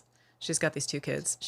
It's possible that she's just so exhausted all the time. Justin's all surfing I need to get my mind clear. The salt water does that for me. Yeah. And then we see a bunch of these images of him surfing instead of hanging out in the tide pools with his kids, she's probably doing that. Maybe she can't rest. I don't know. It seems a little parasocial dysfunction to talk about him and his family so much because that's not the point. Well, I mean, she's brought into the conversation, isn't she? Because he keeps dragging her around. He drags her into the conversation. True. He brings her, to the public eye. Like everyone wants to talk about Ryan Reynolds. It's so funny because like when somebody was, arguing with me about Ryan Reynolds not supporting his wife, I said, how do you fucking know? How do you know what the conversation was? Do you know if any of the kids are sick? Do you know if there's any trouble with the parents? They have elderly parents. Right, like some like what do you fucking know about their fucking life that you think, like you sit there, you're fucking taking inventory, Well, we can like glean a little from them being there, right? Yes, if Ryan Reynolds was there, the conversation would be Ryan Reynolds is supporting Blake Lively. What a great husband. It's really like, it's so easy to elevate your perspective of people around you when you just consider the things that you might not know. Like I remember you used to get upset about drivers who were like driving really erratically because you're really responsible. You're a great driver. So I've never had a speeding ticket or an accident since I was 15 years old. So like we'll be out on the road and like somebody's like zooming around driving like a total jerk. And you'll be like, look at that person driving like an asshole. And I'll be like, well, maybe they're just like really rushing home to the bathroom. Like you don't know what people are going through, like it gives, or even like dumb moves because like it gives people the benefit of the fucking doubt and you don't know what they're going through. So sometimes, maybe some bad behavior is forgiven because they're in a tough situation. Maybe you don't know what you're talking about. Like I do this more often than I should. I get like pissed because a driver doesn't do something or whatever. I'm like, what the fuck are you such a bad driver? It's because I don't yell at them. I'm in my car going, oh God, this person has just got me fucking, give back your driver's license, save us all. Right. And then the reality is and then like, but I will catch myself making a mistake, like not putting on my signal, which is very rare, but I'll do it. Or I'll catch myself like, maybe jumping lanes a little erratically because I made a move, whatever, There's definitely a name for that bias where like, oh, I broke a rule. I get grace. Yeah. They broke a rule. They should be punished. So I recognize it though. Cause like, I'm like, especially if I've like pissed somebody off. I'm like, and then I'm like, wow, that person thinks that I'm a straight up bad driver. Yeah. And the reality is I'm quite excellent. Like I have a perfect record. I was trained by an utter professional. I mean, my dad drove 6 million miles in his career. And he's the guy who taught me how to drive. Anyway, I'm brilliant. I'm a brilliant driver. Mm-hmm. If you need a driver, I'm your guy. I'm him. I'm it. All right, Angela, we should get reading, shouldn't we? Oh, well, we only have 20 pages left, so we'll get through it fast. Oh, good. Oh, that's great. Good. I'm glad we don't have to rush into it. Dimebet says, I'm behind, but I am Bijou's blood type, and I will be keeping my kidney to myself. You are entitled to keep your kidneys. You don't have to feel bad about it. I would not be donating my kidney to anyone. Keep in mind. There was a funny, that's really hilarious in a sad way. There was a funny ask, or No Stupid Questions. I subscribe to No Stupid Questions on Reddit. It's great. Mm-hmm. It's great stuff. And the question is it really that easy for women to get laid? Is it really that easy? For women to get laid? What a weird question. Who gives a shit about any of this stuff? Well, it's highly upvoted. Yeah. Okay. So what's the answer? Yeah, I got some answers for you. For me? This is the most upvoted comment. It has almost 8,000 upvotes. Best line I've ever heard from a woman on this subject is, oh no. Dick is common loot. Is that a video game reference? Yeah, dude. That's it's just laying around. It's just like, easy to pick up. Yeah, it's not like you want, what you want is like rare. You want epic, That's really funny. Dick is common loot was the funniest fucking thing I ever heard, dude. This was like one of the most cheery moments of my day. It's one of the funniest things I've ever heard. And then of course there's a slew of everybody's favorite, but nothing will top Dick is common loot.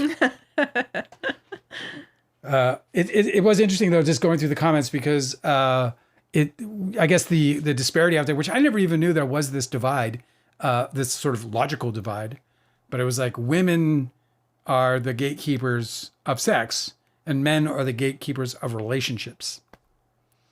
Mm. And then there was like 100 different ways in which people described that in funny ways.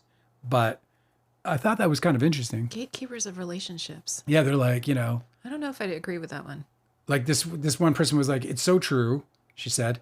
She was like, I have a friend who sleeps around a lot. And I asked her about it and she was like, nobody wants to fucking date me. They just want to sleep with me. Nobody wants to be in a relationship. They just want to be, these dudes, they don't want fucking, she's like, I would love to hook up with somebody and have a serious relationship, but they don't want to. They just fuck off. Yeah, I saw this. She's like, and I'm not, I'm horny. I'm going to do it. Because I've been supporting Blake Lively in this situation for so long, the algorithm has decided that I want to see all other like male feminist content. Oh, I don't have that. There's a guy who makes videos who's like, he's actually doing the thing that Justin Baldoni probably wished that he could be doing. What's that? He was talking about, he was stitching somebody else's video where they were crying about being broken up with. Some guy was crying about being broken up with, and he was wailing about how he didn't want to be replaced by another man. And the guy was like, here's what you need to understand about women is that she is not breaking up with you to be to replace you. Men don't have to worry about being broken up with and replaced.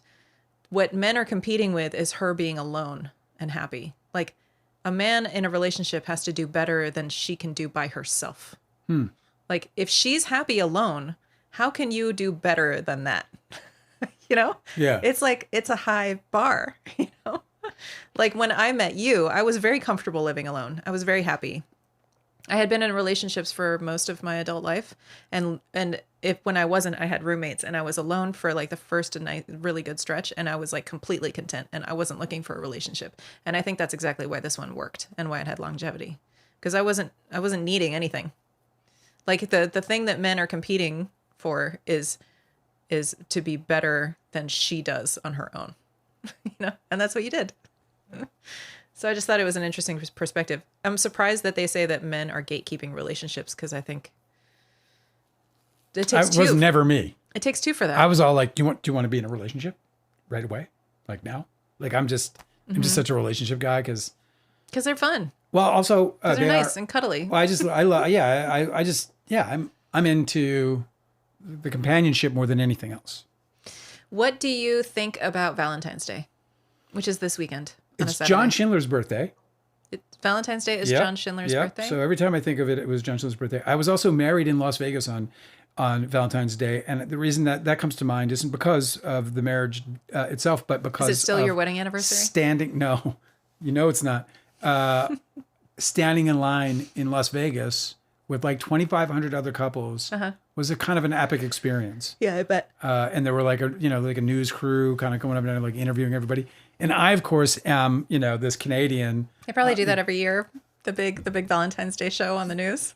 News. Yeah, they go. I got married that night in a drive-through wedding. That's amazing. Yeah, the little white chapel drive-through. So you, in your previous relationship, your previous marriage, you guys were sentimental about Valentine's Day because it was also a wedding anniversary? Yeah, not really, because we ended up like that was just our like marriage. That's where we got married, but the real wedding, which was in front of her family and a big shindig, that was in September.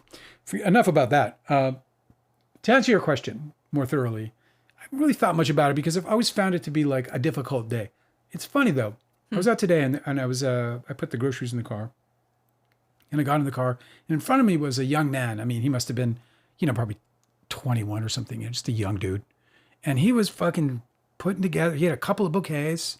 Oh. Yeah, dude. And he was combining them and he was building his own bouquet. That's sweet. It was, yeah. And so I was like, I felt a little small because I was like, maybe I should do this, show. And by the way, anybody listening, if you're having kind of a bad day, that is an exceptional way to make it better. You go to play with plants. You go to the grocery store, you buy flowers. several different bouquets, you take them home, you take them apart, you put them back together into different vases and different bouquets, and then you give them to your neighbors or give them to whoever you know. Your day is going to be so much better. It's just like, it's a thing like we, in astrology, like you can charm Venus to bring more Venus things into your life. So if you engage with, crafting things of beauty, then you'll end up feeling romantic, harmonious social connections, which is also a Venus thing. So it just makes you feel better. I used to do that all the time. I was like, I'm having a shitty day. I'm going to the flower shop. I'm going to the flower shop. I'll see you there. I'm an extremely sentimental person, but I have never cared for Valentine's Day. I always just feel like it's so very plainly like a corporate invention to sell things and make people guilty about not buying enough. Yeah, but then you see the guy and this young kid, and he's like, he wants to just put love out, and it's yes, but in his mind, he's wondering if it's good enough. Listen, it can't just be any gesture that works. Fucking hate it, bro. I had my friend. He was like, I was like, dude, you're making the coin tonight. He's like, no, I'm not. Oh, really? No, he's like, you know what I'm making tonight? I'm fucking serving a bunch of fucking people who go to a fucking restaurant, a classy restaurant once a year. And they spend like it, and they're thrifty like that, and they're annoying. They want everything fucking perfect. And he's like, it's utterly fucking annoying. He's like, it's the worst night of my life, and the tipping is shit. Yeah, because they never spend this much. They don't even know. They don't understand. These people don't. Yeah, they're like, because he says like, he was working at Crustaceans. Do you know that restaurant? No, but it's fancy. It was like one of the premier restaurants, like a big 5-star, like Shaquille O'Neal's favorite spot for crab, right? What? Yeah. What a weird name for a restaurant. Crustaceans? It does not sound appetizing. Really? I thought it was great. You would go to a restaurant called Crustaceans? Well, that's what they're called. It sounds like it belongs in a mall kiosk. If I wanted fucking crab, that's where I would go. I would go to a restaurant called Oyster if I wanted oysters. And if it was like, they're not usually highly called regarded. Crustaceans, though. It's called seafood or whatever, anyway. So this was really a pricey funny. place. So these guys would come in to take their woman to this Beverly Hills place, and they drop $300-400, and instead of dropping the standard 20%, they'll drop like 10, because they were like, it's so much money. I mean, what do you mean? You're not going to get $70 fucking dollars, Horrible. So they're dropping like 10% tips and stuff. It's like he's like I serve Shaquille O'Neal, who palms me fucking $100 when he walks in the door. Mm-hmm. Not even starting with the tips. Yeah. He walks in the door. He's like, hey, come here, boo boo. He does that, by the way, to almost everybody in the restaurant. Isn't that cool? Well, that's just definitely the way to do it. Yeah, he just palms everybody $100. You want to be a celebrity, you want to get good service, you can fucking afford it, palm everybody. I would. I would too. I would have nothing but a big fucking thick wad to give away. I'm going to buy everywhere Goodwill in this entire building right now. I would throw that money around like it's nobody's business. It's like the easiest way to win everyone's goodwill and good service. And, somebody's going to publicize it too, so you're going to look great to everybody else. Valentine's Day has an upside. And I saw it today in the parking lot. Yeah, that's sweet. That girl's gonna, maybe she doesn't know, But I'll tell you this, or the boy. I've never. True, his lover will not know how much he got into it, because it wasn't. I mean, like I said, he had probably 3 or 4 bouquets, and he was just mix and matching them, making his own bouquet. When I tried to correct you, obviously not seriously, but when I said, or the boy, whatever the object of his affection was, I then started immediately to think of like, how could we make it weird? What do you mean? If he was like putting together bouquets for his teacher, and she's like, oh, Randy. No, she's like, his stepmom. You're gonna make it obvious. Yeah, oh my God. His stepmother, Yeah. Angela plot twisting. Yeah. You take a nice saccharine moment and turn it into absolute darkness. Kim Jong-un has chosen his teen daughter as his heir. And I read this today and I thought, is that when the plotting begins? Like, does the plotting begin? She's like, thank you, father. So let me get this straight. As soon as you're out of the picture, I ascend to power. Right. Like, and there might be people who are like, it will be quite good for Korea when the time does indeed come. It was North either Korea. Sooner or later. Yeah, right. It was North Korea where he don't you remember that his brother like literally got poisoned in a mall? Yeah. By some people who like just walked by him Yep. and like attacked him with this like inhalant. Dead. Yeah, it was an inhalant That's too. Crazy. Dude, that was crazy. Fuck, man, the world's a fucking crazy place, man. People in high places. I'm convinced that Donald Trump has people killed. I'm convinced. I think everybody in that position of power does. I really do. I think that the things that have been exposed this week are so fucking off the wall bonkers impossible that ended up being true that all of the rest of it must be true. You know what's really interesting about conspiracy theorists? Tell me. We have been disregarding conspiracy theorists for far too long because a lot of times they tell a little bit of truth. Like even total like bonkers lunatics like Alex Jones, for instance. Right? Like the thing he did about Sandy Hook is like totally inexcusable. That's how they get you, dude. He's absolutely nuts. But like, do you remember we can't lead in with crazy. You got to get them in and then give them crazy. We were making fun of him for years for saying that the frogs are turning gay. Remember that was like he used to shout that on his program. Yeah. But what he was talking about was industrial pollutants causing reproductive mutilation, malformation. Yeah, like mutations, mutation. causing reproductive mutations in the amphibian species that lived in the waterways that was downstream from these industrial plants. Got to work with what That's you got. what he was talking about. And that is actually happening. He just went cuckoo with it and said that the frogs are turning gay. Yeah, because they're fucking crazy. Because he's nuts. But he was talking about the truth. And so, like, I just feel like there's a lot of these people who are, like, making really, really bonkers claims, but it's based on, like, a kernel of truth that is really horrific. And I feel like it's... maybe we are all making a big mistake by completely disregarding everything they're saying. And maybe we should, like, try to find out what the true part is. Well, when you were talking we might have spared ourselves all of this trouble. When you were talking about, when we were talking about, like, presidents and, like, people in power who, like, off people because they can, I was genuinely, I want to say, like, I did not want Hillary Clinton to win. Well, I did. I absolutely did. Let me rephrase this. I wanted her to win. I was not before she was the one chosen to represent the entire ticket. Right? No, when she became the candidate, I wanted her to win. Yeah, but after no, I wanted Bernie Sanders. Before that, you're like, why the fuck Bernie is she Sanders, even running please. for? Bernie Sanders. Right. It was like a no-brainer. But of course, we don't live in that kind of country where you actually can vote up the people you like. So we get the ones they give us, and it was Hillary Clinton. And while I wanted her to win because she was up against Donald Trump, I would have probably, if it was any other candidate other than Donald Trump, I'd have probably wanted the Republican candidate to win. Because I was afraid. You know that Tobey Maguire threatened Artie Robb, right? Yes. Tobey Maguire admits in his deposition under oath that he made threats to Artie Robb's life over Don's Plum. That if he had connections to the mob, he would have had, and he would have had, Artie Robb killed. He said that he would have Artie Robb killed. He absolutely said that. And so when Hillary was running, he threw her a fucking fundraiser. Yeah, so you're like, oh my God. I was terrified. I'm not even shitting you. Like, in the back of my mind, I was like, this could get bad for me. I know. Like, if Tobey Maguire has the White House, like, that could be bad for me. Because at this point I was quite outspoken. It was 2016 by then. So I'd already did my open letter, and I've been, Yes, because the executive branch controls Vanity who Fair. runs the FBI and the CIA and all those other 3-letter agencies. It would be real bad.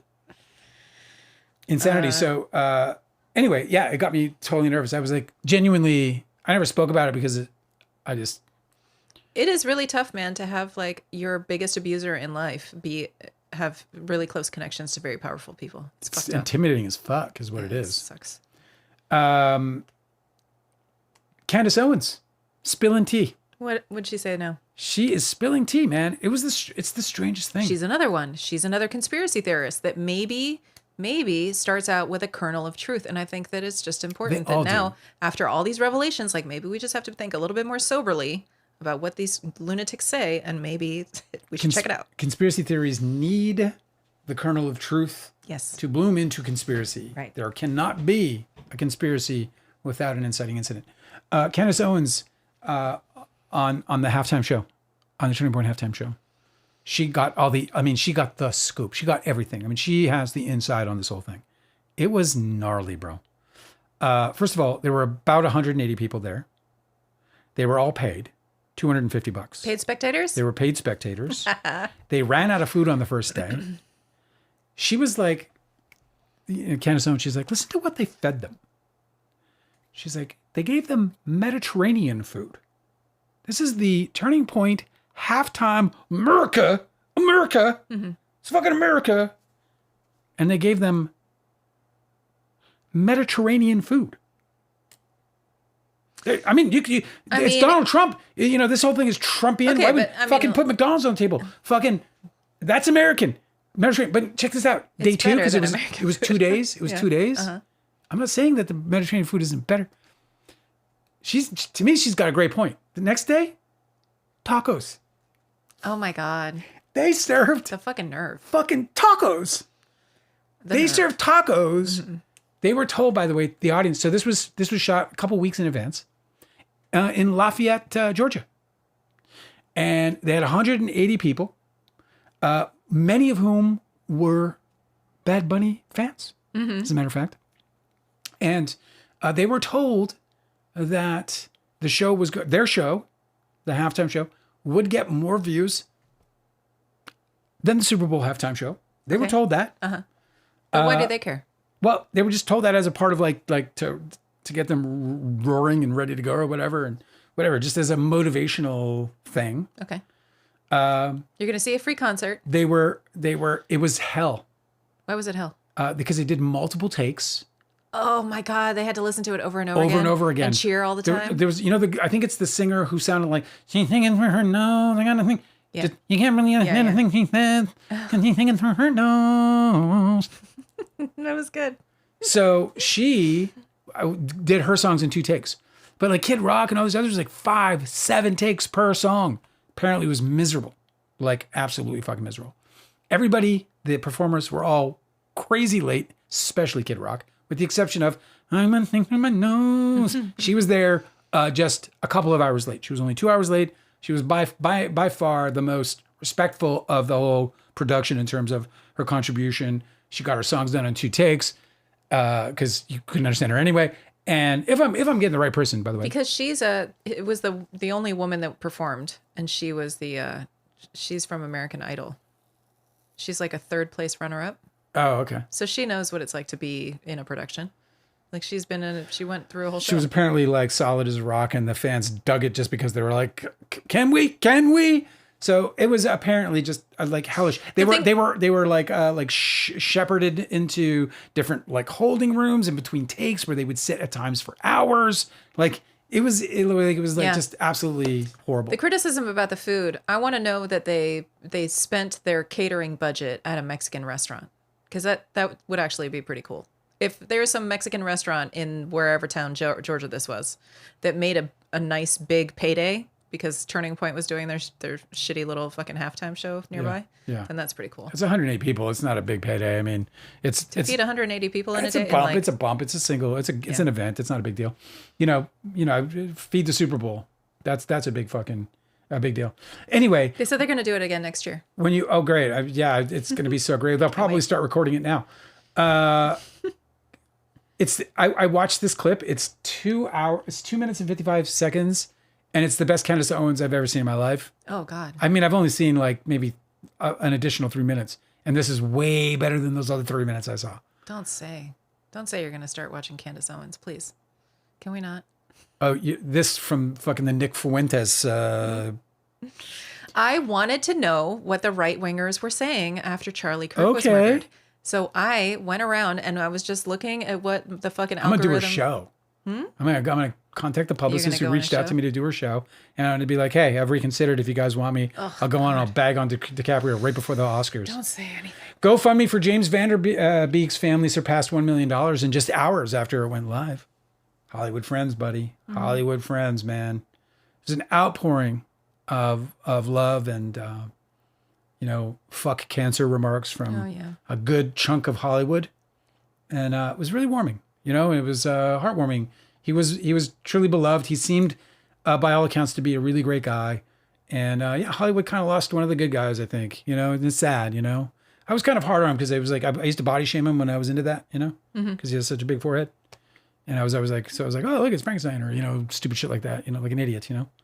And in the meantime, this guy was like probably one of the nice guys in Hollywood. And I'm like, under the underbelly, I'm being all dickish.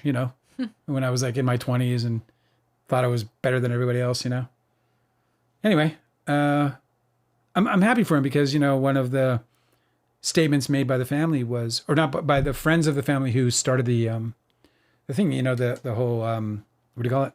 GoFundMe, was to keep them in their house. In their house. They keep this family in their house. I think he has like 4 or 5 kids. Yeah. Like a absolute brood. So just keeping them in the house is obviously so important, especially I don't know where they live. I don't think it's California. No, they live in Texas. Yeah, Texas.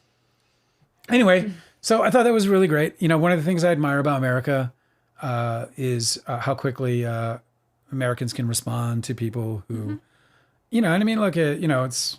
That's why they had to... There are people in worse shape than the Vanderbeeks, but it's nice. Excuse me. That's why they had to go so hard and demonize socialism, because I think it really appeals to Americans to help each other and to contribute to collective activism in order to help their neighbors. I think Americans are really easily primed for that. One of the things that Stokely Carmichael was talking about when he was giving speeches around an American university was he was like every nation makes its own socialism, and it's the socialism that suits them and their community organizing the best way that it does for them. So it's really foolish for any nation to compare what socialism could look like for them by using any other nation's version of socialism, because socialism is created by the people.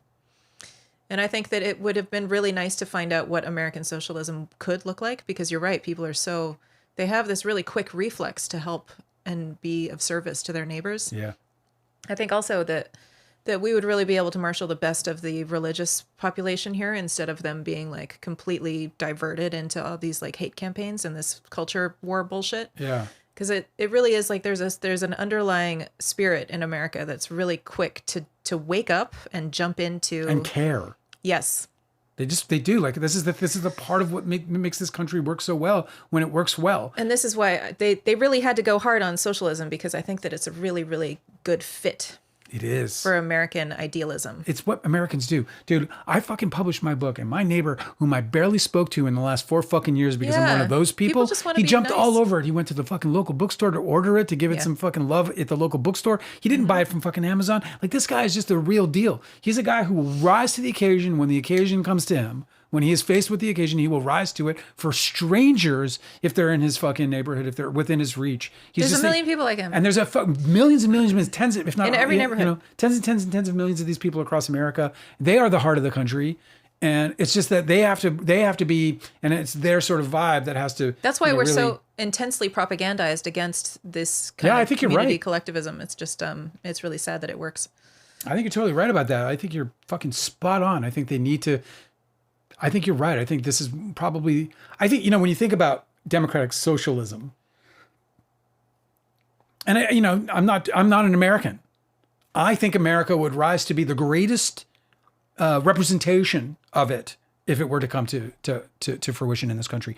I think they would, I don't want to say innovate because it seems stupid, but I think they would advance the structures and the whole, just I don't know how to put it because I'm not really politically,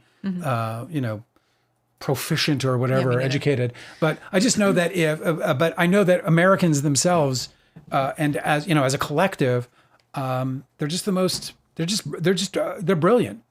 They're a brilliant mob of people, and I just can't wait till they take back the country. Yeah, we'll see what happens. I'd like the 27% to get back up into the mountains. Okay? Back up into the fucking mountains. Not in the mountains. They're probably not welcome in the mountains. We've heard of mountain folk. They probably don't want them there. They're like, get the fuck off my land. Okay, I want to read from Josh Greenstein's Deposition, and then we'll conclude it tonight. Today we shall conclude. But I got to get up because I left my water in the other room. So will you grab mine too? You don't have one? No. I think I wasn't even rushing today, and I kind of forgot everything. Can you see if anything in the chat is needed? What's up, chat? I love you guys. You guys are so fucking awesome. It's just great. I got to tell you, though, I did hear, and I'll just throw this out there. I don't know if any of you guys know what I'm talking about, because I don't really know what I'm talking about, but I got an email yesterday from someone who loves this live, who they said that there was like bullying going on in the chat. And I don't know if I didn't see it. I try my best. I kind of get bits and pieces of the chat as we go, as you know, but I can't read it fluidly because I'm too busy yakking my bloody face off and, looking at the stories that I'm wanting to cover and all that other stuff. Your water, sir. But thank you so much. But there was this conversation that I got in this email where this person felt bullied. And I was very upset to hear that because, of course, we want to have a safe space here for people who are like-minded and for people who care about other people's feelings to the extent that they're not going to deliberately try and, disturb them. I understand getting involved with the passion of the moment, getting involved in the passion of the moment. You know how I get, bro. I get my neck fucking shits out to here. I'm making wings. I get all into it. I'm all about the passion. And maybe I slip up once in a while too, but I do the best I can to love and respect all of you. Even when the Baldoni fans show up, and obviously I don't have a lot of love when they show up and they start slinging insults or whatever. But I do my best. I feel I do my best to have a a common respect for everybody. And so I'm just putting it out there because I felt really bad for this person. They said they're not going to come back to the live. They've been coming to this live for 9 months. So it's sad.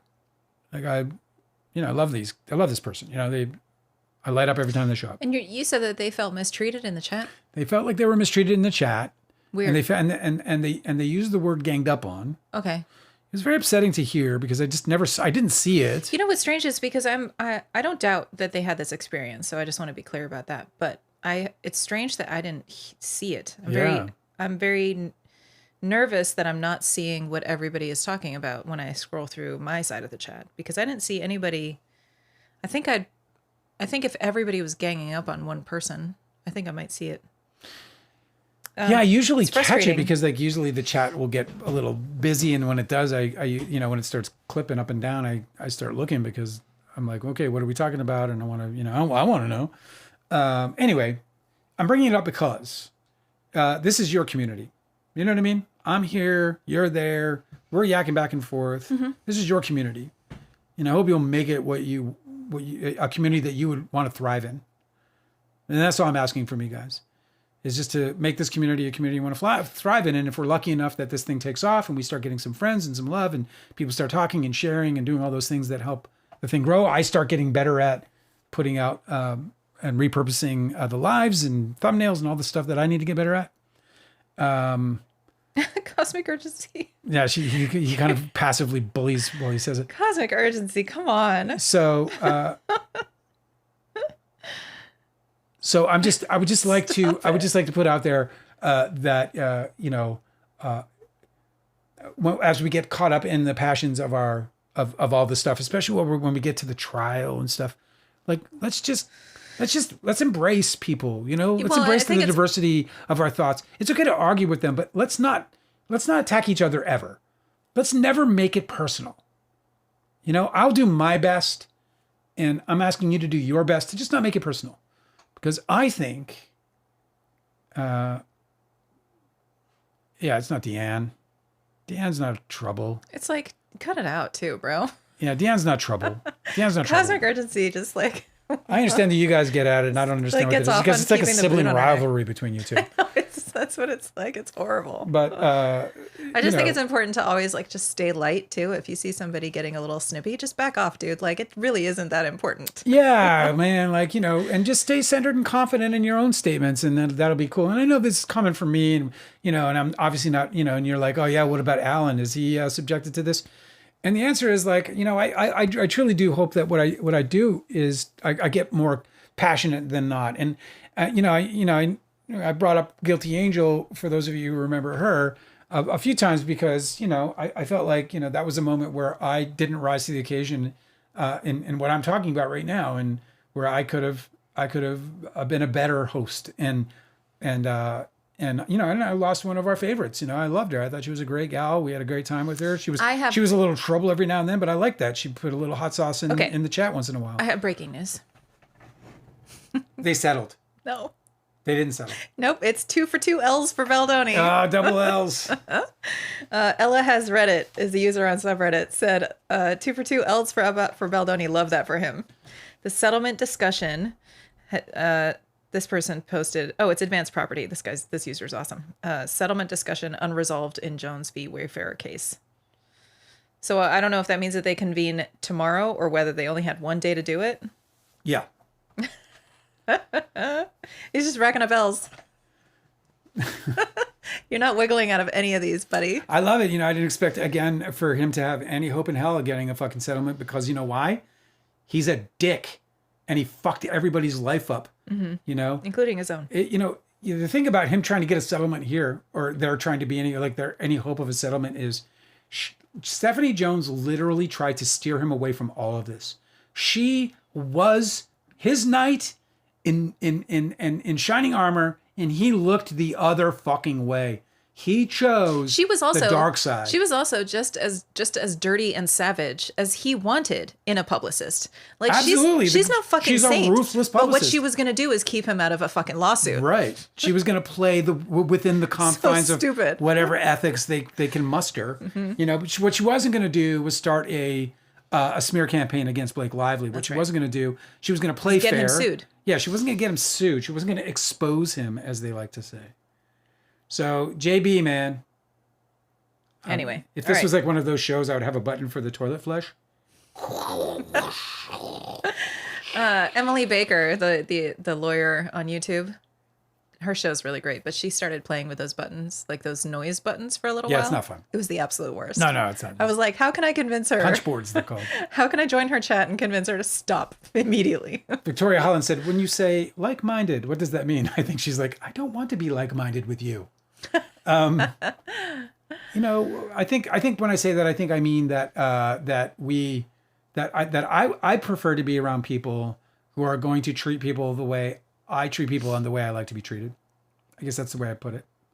And that includes and I mean that not just in like the like locking, elbows and being kumbaya. I'm also mean in argument, in debate, I'll shout my ass off, but I'm not going to talk badly about you. I'm not going to insult you ever. Yeah. I'm never going to insult your personality. I'm never going to say, I'll talk shit about Justin Baldoni because I think that guy is a fucking walking moron. But if he were to come on here or he were a part of this conversation, I wouldn't treat him that way. He's the subject of my observations and ire sometimes. But when it comes to my interactions with people, I would never interact with you in a way that I would that would insult you beyond you being perhaps offended by my presence. Should we get to this reading? So we're going to begin the reading. You ready for it, Victoria? You're like a little fly. Josh, can you do that? Yeah, they do that, right? Yeah, the flies are always washing their hands. Okay, so. It's because they got poop on them. Is that true? I think they just have they have saliva that dissolves their food, and they get it on their little paws. Yeah. We all saw Jeff Goldblum eat. It was awesome. By the way, I'm playing a new game called Mugenics. It's from the maker, the creator of The Binding of Isaac. It is fantastic. Mugenics. Fellbombing, Mugenics. Just ace. Okay, so this the attorney's next question for Josh Greenstein is Greenstein, whatever. And as of January 16th, 2024, how would you describe the reaction to Miss Lively in particular? As of what date? He's asking for a repeat of the question. Oh, me too. See how we just think alike, me and the great minds? Is there an objection on the record? Ms. Gavrinsky says they were telling us that I got the wrong date. Okay, she tries again. So as of July 16th, 2024. So this is less than a month before the premiere. How would you describe the response that you were seeing with respect to Miss Lively? He says, and he's reading from this document, he says, well, it says in Thematic Insights, and he's reading. Is that a book? This gets cut off. I'm so sorry. I didn't realize this was one page. I'm not sure why they included the single page. It doesn't have anything on it. It only has what I read to you. How strange. Okay, I'm so sorry, guys. Thematic Insights are the actionable, meaningful, and nuanced takeaways derived from thematic analysis. Yeah, they're still going over. A qualitative research method used to identify patterns, topics, and recurring ideas within large data sets. Unlike simple content analysis, thematic insights provide an understanding of the why behind the what, revealing underlying meanings in human experiences, views, and behaviors. Pattern recognition, subject interpretation, actionable context, and latent versus semantic. Okay. There's types. I'm going to continue. Descriptive, diagnostic, predictive, prescriptive. Are you talking about filmmaking? It's so fucking neat. Thematic insights. Are you going to save that for yourself? I'm gonna, yeah. Hey, just get to it. I'm trying to. I'm sorry I screwed that up. I don't know why they even included that single page that had nothing on it. Okay. This next page, it starts with a question. I guess everyone indirectly reports to you. And he says, did. Question. You see in the first sentence, he says, and she's reading, this is a quote, spoke to Wayfarer this morning. He says, yes. Do you have an understanding of who at Wayfarer Mr. Whitmore may have spoken with? He says, no. Okay, he says in the second paragraph, Mr. Whitmore writes, and she's reading, "We were very clear. We don't want to create/post nomore.org or domestic violence related content." The question is, did you have any understanding of who the we is that Mr. Whitmore referred to in this sentence? He said Sony. Okay, so Mr. Whitmore explained that Sony was very clear that Sony did not want to create/post nomore.org or domestic violence related content. He goes on to say, he explains, and she's reading this quote, that its virtue signaling could feel very self-serving and also could easily not hit right coming from two men. Do you see that? He says yes. Question. To what extent does Mr. Whitmore's description of why Sony did not want to create this type of content to what extent does Mr. Whitmore's description of why Sony did not want to create this type of content consistent with your own views? That's weird grammar. Yeah, it's not, it's lawyer fucking. He says, Josh Greenstein says, yes, the only thing I would say it's missing from your question is that also everything we learned in the research said making it too focused on domestic violence would hurt the opening weekend of the film. We always believed that we would support those organizations post-release, and that the most important thing was to get as many eyeballs seeing a movie about domestic violence, and so much more was that North Star for us. I mean, literally exactly what I said. Yep. They want to get the butts in seats and then deliver the theme and the message. For reference, this is on page 171 of Josh Greenstein's Greenstein? Did you just say Stein? I don't think I did. Maybe that's how it kind of came went out. Steiny on that one. Greenstein. Okay, question. So not necessarily speaking about domestic violence, but designing a campaign that gets people excited about seeing a film about domestic violence or that includes domestic violence? He said that includes domestic violence. Again, not hiding. You know, if you look at all of the materials, not hiding the domestic violence. Actually, not only is... It's in the fucking trail, it's everywhere. Not only would that be the wrong thing to do morally, but as you can see from which I didn't remember until your documents, the earlier research said you must address that. That's what, people didn't want a run-of-the-mill romantic drama. It had some real subject matter and some hard-hitting stuff, but it can't be focused on only that. Question. It wasn't a documentary on domestic abuse? He says the movie, no, it was not. Question. Okay. Did she say documentary? Mm-hmm. Huh. Okay, we talked about that. I think we've oriented that the release was August 9th. He says yes. Are you aware of press junkets that occurred in advance of the premiere on August 9th? And he said, I'm certain there was such junkets, but I don't remember. Question. And do junkets typically occur before a film is released? He says yes. And this, for some reason, skips 2 pages. And then she says, okay, the next question is, do you see this email? He says, yes. What is this document? Josh Greenstein says, this document is Danny informing us of an interview that Justin did in Dallas, where he was trying to talk about the scene where Ryle was raping Lily. Spoiler. Sorry. Question. And specifically, the attorney is asking, and specifically Miss Megan writes, and she's reading this quote, I just alerted Josh about this, but Justin is basically alluding to raping Atlas out of Lily when talking to the Dallas Morning News. We cut the tape, but he is a moron. Josh said he couldn't do any more press, but he has a lot left, so maybe we can talk ASAP? And the attorney's saying... So Justin Baldoni is Blake Lively is the problem. I mean, my God. She's the one who misspeaks to the press. Come on. Well, she can make her mistakes, but this is... Unbelievable. That was, so beyond ridiculous. The question is, to what extent is this an accurate description of your reaction to the Dallas Morning News interview? Also, the venue is just, it cannot be denied how absolutely foolish this was. Justin Baldoni talked about a rape scene to the Dallas Morning News. That's like a news program for conservatives. Conservative moms.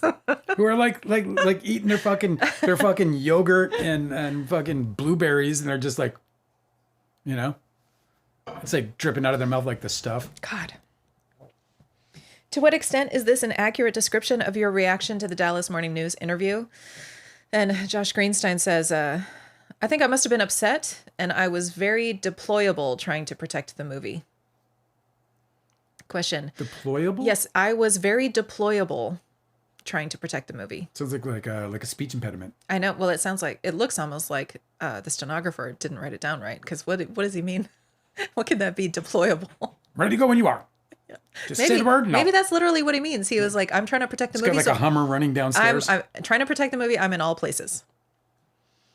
Question. Why were you upset about what Mr. Baldoni said to the Dallas Morning News? And he says, Josh Greenstein says, because my staff and I felt that was not a topic to discuss in the promotion of the movie. Getting that detailed and somewhat graphic, and worried about that male perspective on the issue.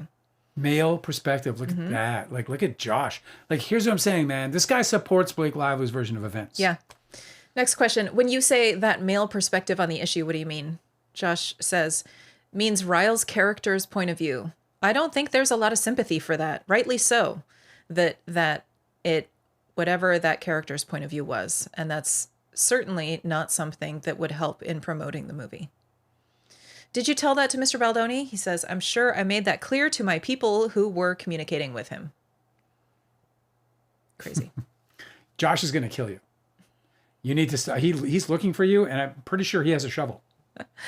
He didn't use these words, so I'm paraphrasing, but he says, shut the fuck up. These are not his exact words, but you need to shut the fuck up ASAP. Okay, so here is an answer that's cut off. This is almost 15 pages later. He continues saying, I didn't have it as a fact, but the fact I was hearing it from multiple people that I worked with was concerning, so I forwarded it to them. Next question. And you said Miss Sloan is Miss Lively's publicist, right? He says yes. Do you understand that Miss Sloan had been working to prevent any stories about what happened on the set from being made public? He said yes. This is interesting.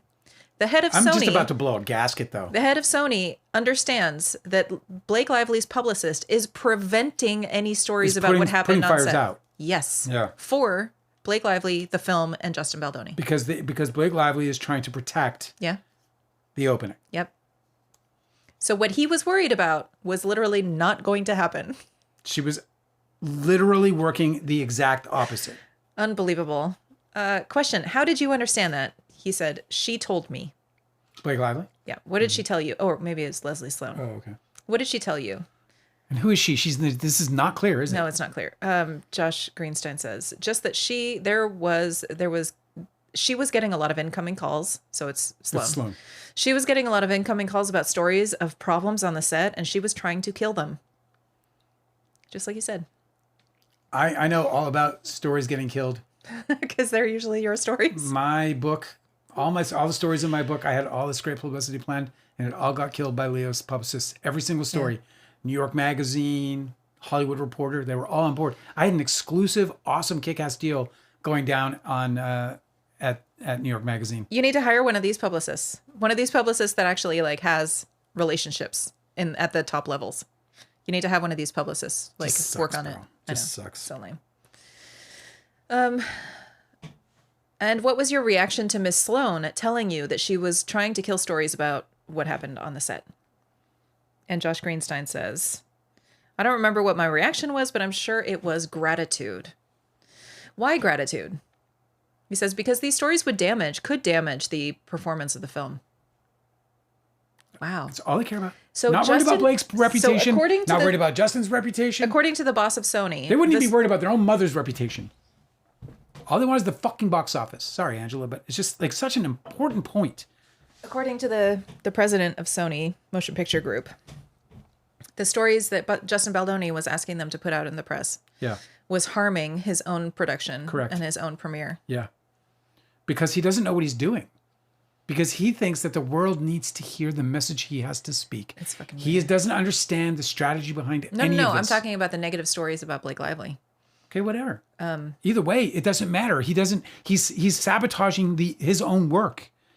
It's so funny because everyone's like, oh, this person's trying to convince me that Hollywood is totally, against Blake Lively on this. And I'm like, I don't know what Hollywood you're talking about. But if you're talking about a bunch of fucking actors, I don't think she gives a shit. Yeah.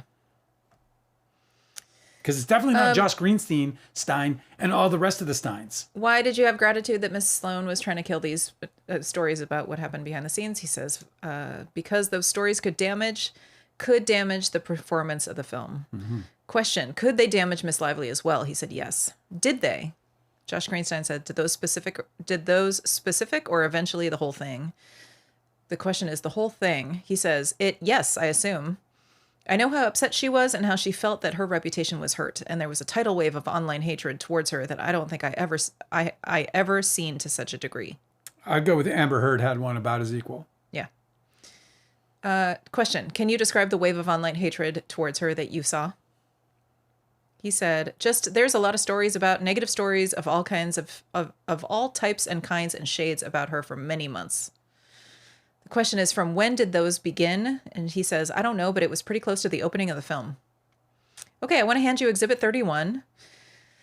Do you have that in front of you? If you turn to pages, an email from Mr. Heath. You're on this email, right? He says, uh-huh. Do you recognize it? He says, yes. What is this? He says, response to the article I sent Jamie.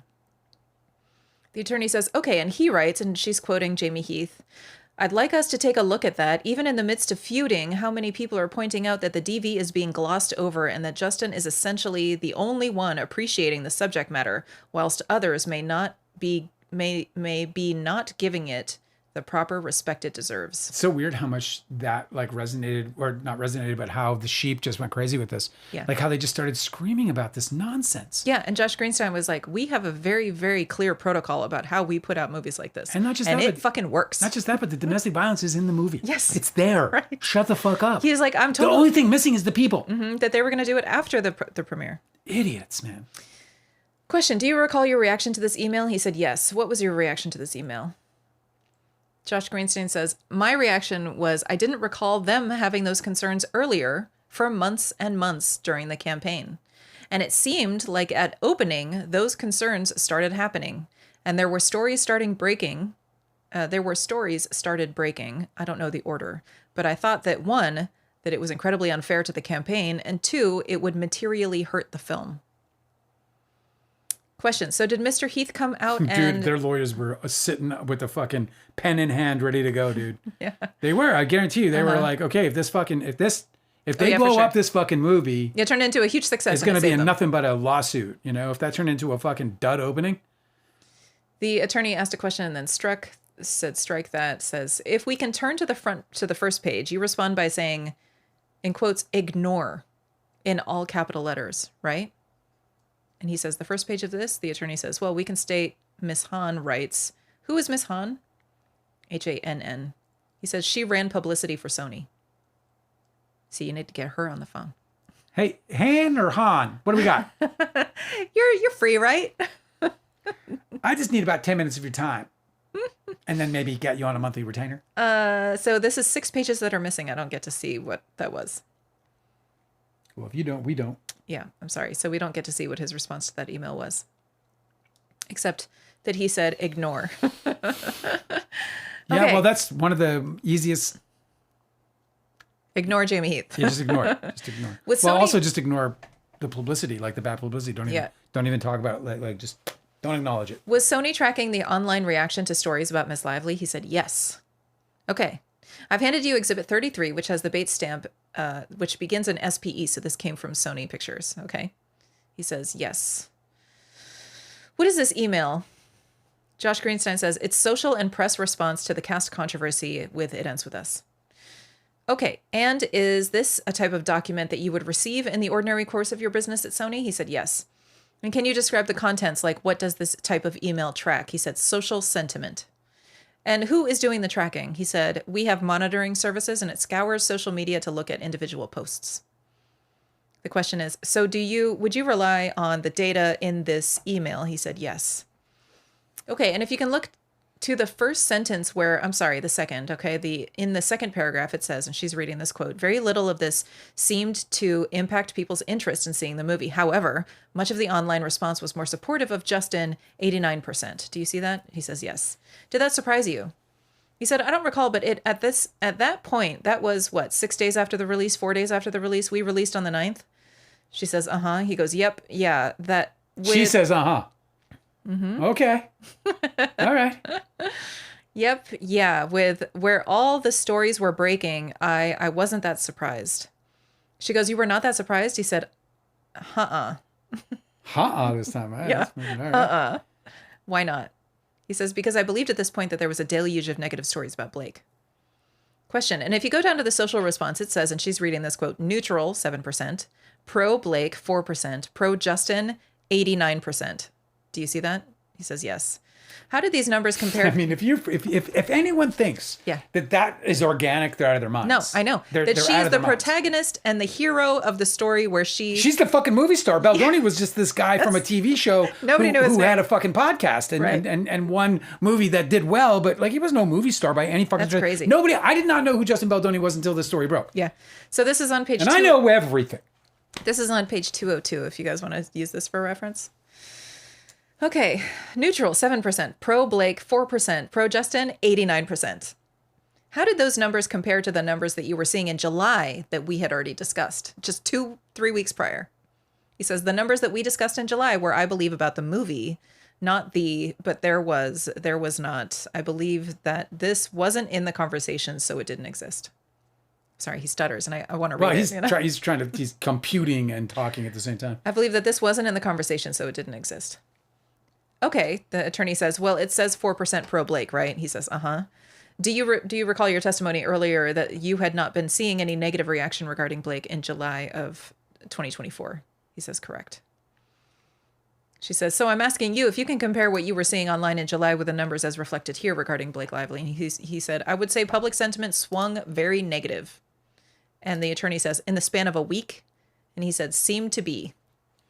I mean, in your experience, ladies and gentlemen, I know. Like, let it be so. Ladies and gentlemen of the jury, we've seen the graph because it's like here and then it's like here in Hate for Blake Lively in a week span. To call that organic is absolutely absurd, and especially because they're saying that it's organic, and the organics behind it is that they went and grabbed old fucking interviews and then completely ruined her. You got fucking Leonardo DiCaprio fucking dating fucking minors and practically, and you have and then she gets this ire and hatred over what? Over an interview with Kirsty Flaw? Come on, man. This is just so blatantly obvious. And I think she's going to have a relatively easy time proving it in court because the data is going to be irrefutable. You know, it's going to be forensically sound. They're going to be able to see the promise, the order. Mm-hmm. You know, he wants to know you can bury her or that she can be buried, and the order fulfilled. And then the order fulfilled. Yeah, right. It's going to be, you're going to see the fucking date stamps. The jury's going to see the date stamps and they're going to see forensically with these expert witnesses this exact thing that he's describing, which is this absolute, swung, negative. What did I fucked up. I said something about Leo. I shouldn't have said, I can't remember what it was. What did I say? You said that he dates minors. Yeah, he doesn't. He doesn't date minors. He doesn't date minors. He's smarter than that. I retract that. I retract that statement. He doesn't date minors. Okay, so the question was, so I'm asking you if you can compare what you were seeing online in July with the numbers as reflected here regarding Miss Lively. And he says, I would say public sentiment swung very negative.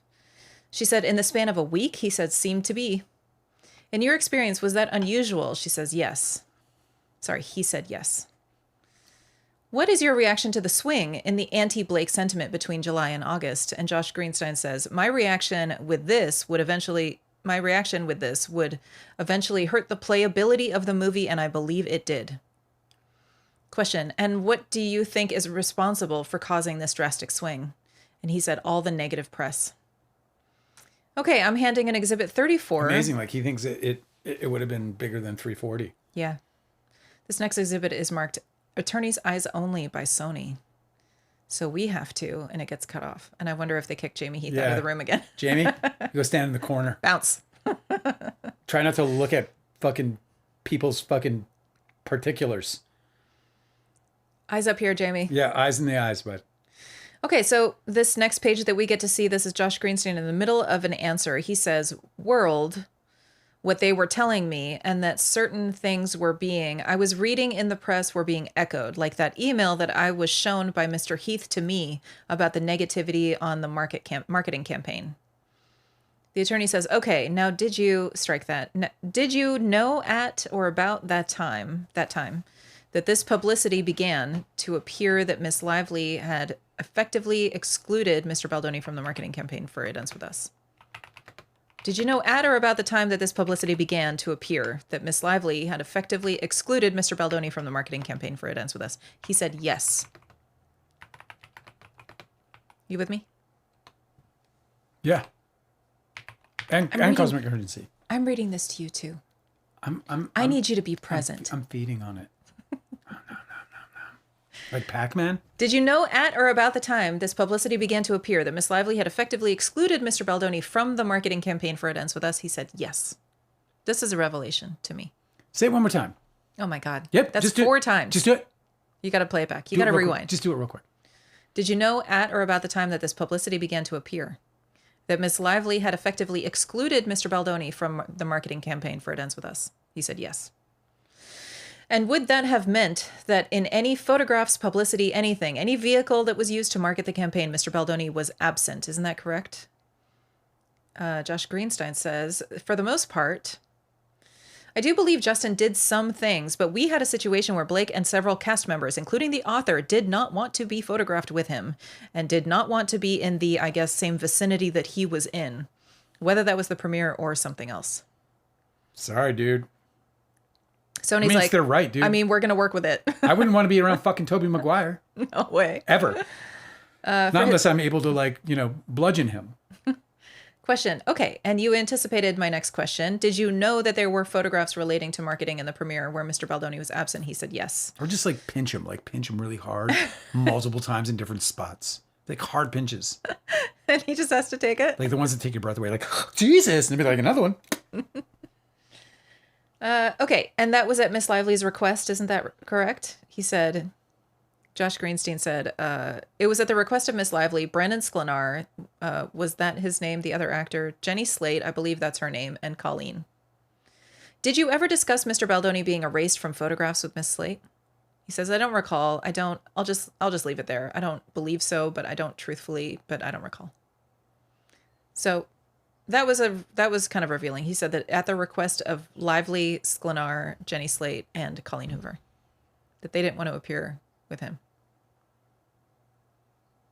Same question for Mr. Sklenar. Did you ever discuss it with him directly? He said no. We get several pages are missing here. So the next thing we see is Josh Greenstein answering a question saying, I don't know what the question is, said, I was made aware that there was chatter about the marketing. That piece of the marketing, I believe, close to the premiere is when it popped up. Question. Do you remember what some of the public criticism of Miss Lively's marketing efforts were? Josh Greenstein says, yes, that it wasn't dealing hard enough with the direct idea of the abuse in the film, and that it was very flowery, I think. But the whole way through the campaign, we didn't hear that. Actually, we heard the opposite. This campaign is working so well because of everything we're doing. And Blake had always said, which I thought was smart, it's actually what we learned in the research. It's what Colleen said. It's what the fans want, which is Lily isn't defined by being abused. That she was abused, yes, but she's also a strong woman. She's self-sufficient. She's on her own. She has her own business. She has friends. She has other relationships. It was not like, let that define her completely. Yeah, she's not interdependent. It was on, not the patriarchy. I'm sorry. Go ahead. It was not let that define her completely, and that was kind of what we with the campaign was trying to do. Sorry, the grammar here is so weird. Yeah, it could be the stenographer. The stenographer is kind of meh. It might be. Who knows? Kind of meh. The attorney, this is Miss Garofalo now, said, your marketing people made a decision that it was better to market the movie by downplaying the sexual abuse and playing up Lily Bloom's character strengths. Is that a correct statement? He says no. Okay. Josh Greenstein continues, I don't think that's correct. The attorney says, tell me what the marketing team at Sony conceived or was recommended as the marketing strategy. And so Josh Greenstein says, it was showing all aspects. That, and I want to be very clear, not hiding or shying away from the abuse. As I said, in all materials, that was front and center. But if you made everything just about that, it would not have opened as big as it did and got enough excitement for people to see other aspects of this woman's life. Yeah, the point being that this is something that she's living within and that is not defining her. And, That's right. And Justin Baldoni tried to make domestic violence be the defining element of. Well, it makes sense for him because that was his role in the film, was to be the abuser. So of course he'd want to center that. Yeah, and he wants to, and he wanted to bring empathy to Ryle, which is just nobody's asking for that. Exactly. Like, Nobody wants that. You imagine fucking Anthony Hopkins going, I think that Hannibal should be redeemable. Yeah, redeemable, and I think people should feel sad for him. Yeah, he's really just a victim too. Okay, next question. And you told us that you relied on your marketing people, correct? He says yes. Now, how long have you been involved in marketing of motion pictures? Josh Greenstein says 25 years. So a minute. A fucking minute. Have you ever known the marketing to go astray and effectively tank a release? And Josh Greenstein goes, my marketing department? And the attorney says, in general. Josh Greenstein goes, a studio's marketing department, that's actually marketing the movie? And the attorney says, yeah, make bad decisions, make a bad strategy call. It happens, doesn't it? And Josh Greenstein goes, well, you said intentionally tank? And the attorney says, oh, I did not. If I did, I didn't mean to. He said effectively tank. He didn't say intentionally tank. Yeah. If I did, I didn't mean to. And Josh goes... It's so interesting, though, that's like a... I don't want to call it Freudian, but I want to say that like that was like... that must have been top of mind. Have you ever known... When you're thinking about the way Justin Baldoni behaved. Because he did intentionally. Yeah. If it had tanked it, it would have been an intentional move. Because why would you ever fucking start a hate campaign against your lead actor? Crisis PR. Crazy. He went after his own fucking star in his own fucking movie before the movie got released. The question had been, have you ever known the marketing to go astray and effectively tank a release? But Josh Greenstein asked for a rephrase, okay? And the attorney says, yeah, sometimes the decisions by marketing departments are wrong and have a negative effect on the product. Is that your experience? And he says, it could happen. Josh Greenstein's like, not on my watch, of course. Because it's reasonably rare. It's not just an arrogance thing. It's that they're thorough. They have a massive department that does so much work before every release to dot every I, to cross every fucking T. Miss Garofalo is pressing on this, though. Says, it does happen, doesn't it? And he goes, yeah, it's happened. Clearly. And she says, I can name a few. And Josh Greenstein says, let's hear. What do you got? And she says, I'm not going to criticize. Oh, now she's holding back. What a weird exchange. Okay, so you were aware, and he continues, but can I say one thing to add to that? And she says, you may.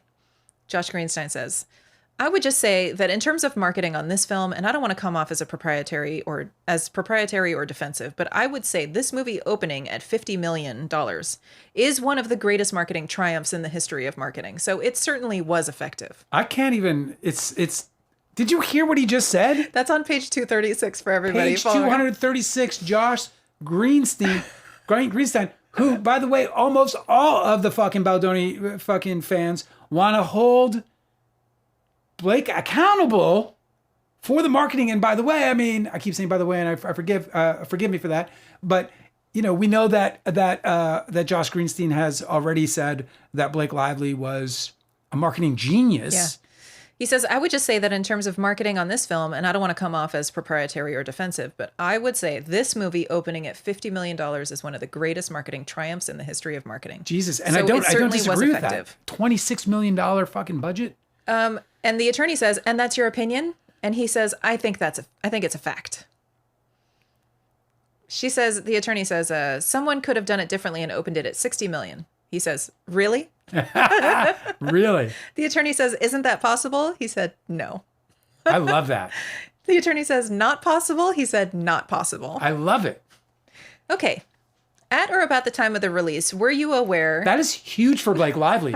This is massive testimony for Blake Lively. I know it is. If not for anything else other than her reputation in Hollywood.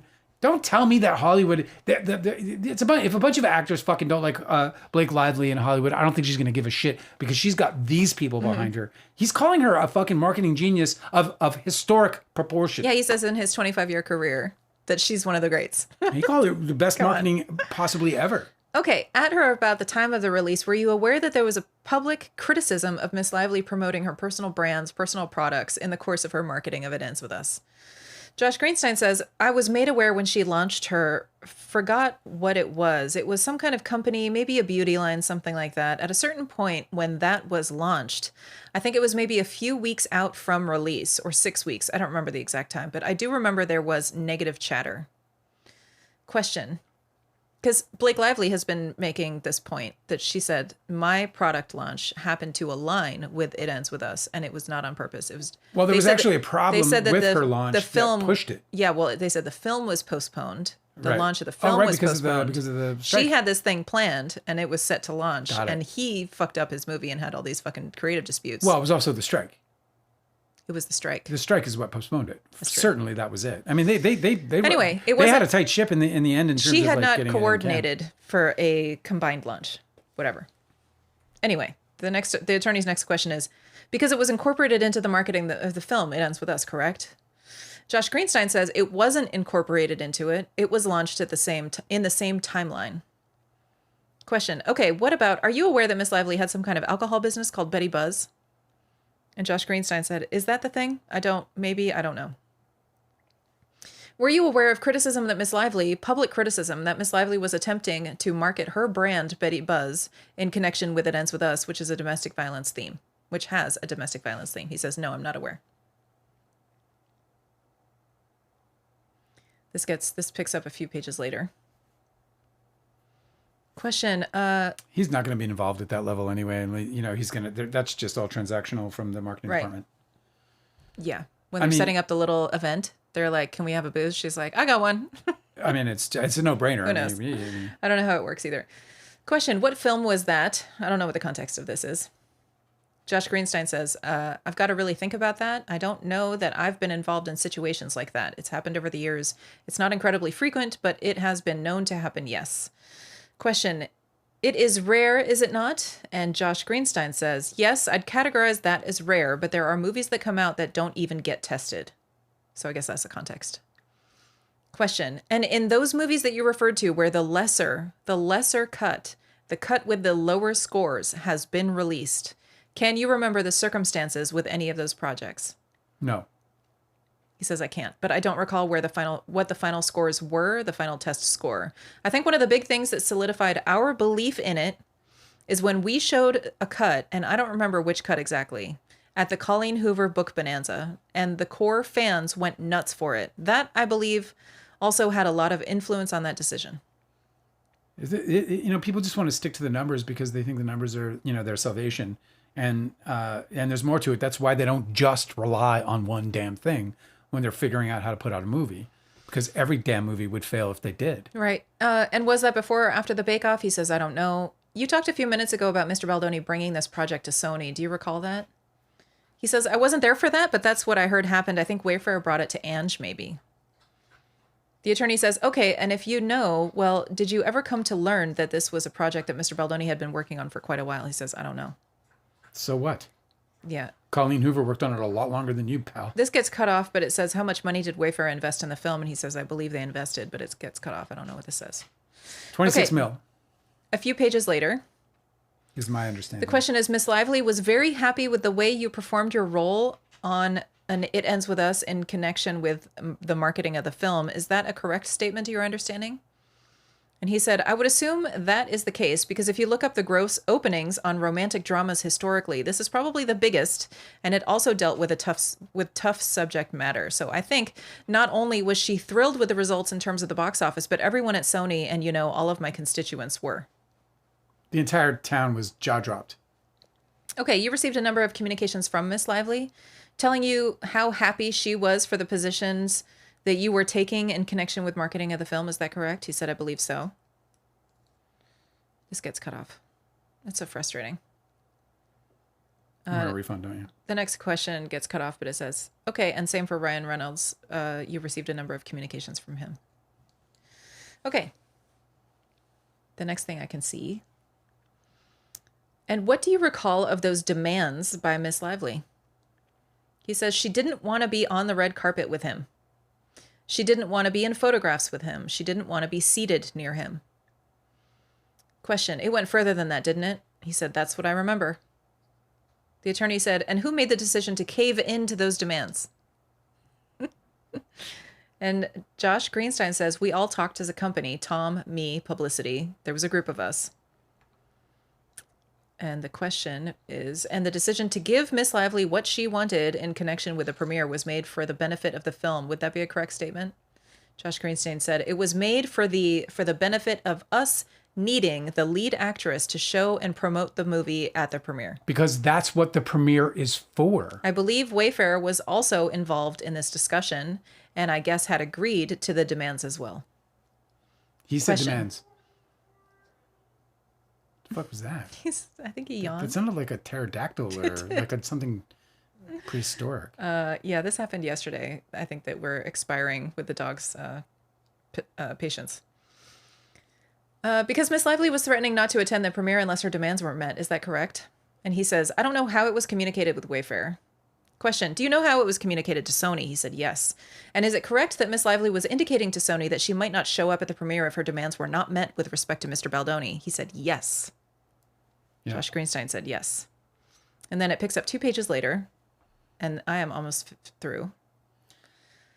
Okay. Now we know that Justin Baldoni showed up at the premiere, right?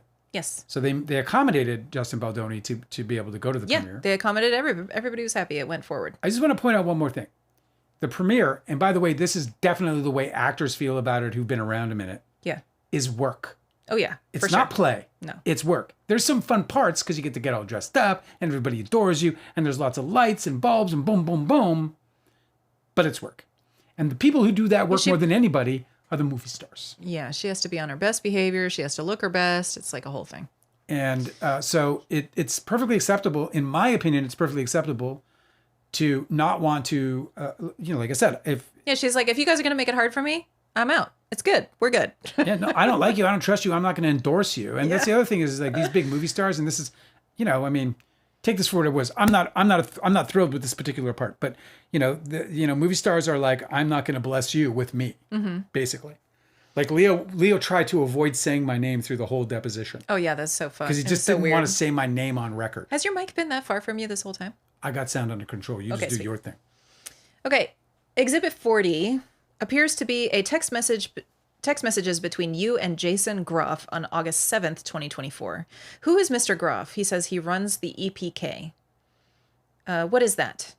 And Josh Greenstein says, electronic press kit. Sorry, it's the people in charge of filming everything that goes on at the premiere and packaging it and putting it out to try to get eyeballs. The attorney says, thank you. And so on the second page of the document, Mr. Groff says, and he's reading, and the attorney is reading, this is a quote. Hey, Josh, at the premiere, you told the team not to include Justin in the premiere sizzle. Danielle wanted me to double check since the conversation about him not being involved was getting louder and louder. That is presented just as the one page. So it's possible that they're citing that maybe Baldoni's complaining about it, I guess. Okay. John Farm points out that it's unpaid work. The premiere, it is. There's no compensation. Yeah, I mean, she's getting paid a lot though, so I'm sure that it's not like she has to, it's not like an expense.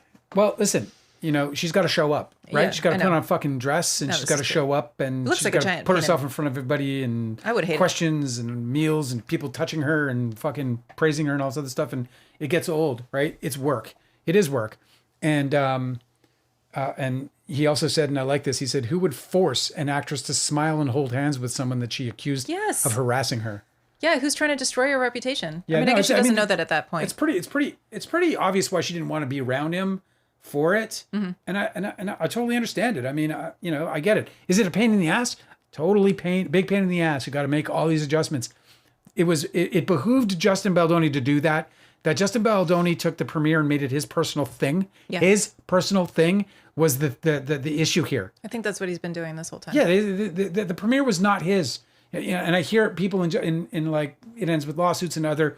But it's a film forums. By. This is what you don't understand. He feels like it's a film by Justin Baldoni. So everything involved with the film has to be by and for Justin Baldoni. It was his premiere. Yeah. Because he worked on it for so many years. This is the last page of this deposition.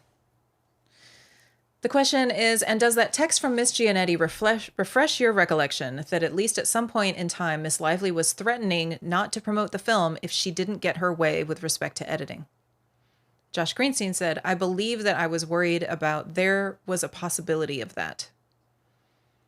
The attorney, Miss Garofalo, says, because she had told you that, hadn't she? And he says she had not threatened that. She had said, in quote, and he's quoting, it would be a big problem for me. Yeah, and Miss Garofalo said, and you didn't... We know what the thugs mean when they say that. And you didn't consider that a threat? He said, no. It would be unfortunate if something happened to your uncle when he was walking his way to... It's not, it would be unfortunate if something happened to your uncle, right? Like you said. Yeah. She said, it would be a big problem for me. Right. I would have a big problem with it. I would have to figure out something. She wasn't saying anything about it. It's still passive-aggressive. Sure would be a shame if something happened to you. No. But it's kind of in that vein, though. It's like... That's going to be a problem for me, and a problem for me is a problem for them. The attorney says, and you didn't consider that a threat? He says, no. Miss Gianetti considered it a threat, didn't she? And we don't actually get to see the rest because it concludes what we can see. So what? So that's all we have for Josh Greenstein, and it was a lot. Josh Greenstein was surprisingly important to her case. Yes. And I say surprisingly because like he's like this... he's a big executive, and so you think like he's going to have a certain distance between him and the production, because you have the liaison in Ange Gianetti there, also a 20-plus year veteran at her job, and you also have, I think that's enough. So I just think this was a huge deposition for her, massive. I think so too. Thanks again for reading it. I thought you did a really nice job. Especially because some of his grammar was difficult. I really struggled with this one because, it was kind of weird all over the place.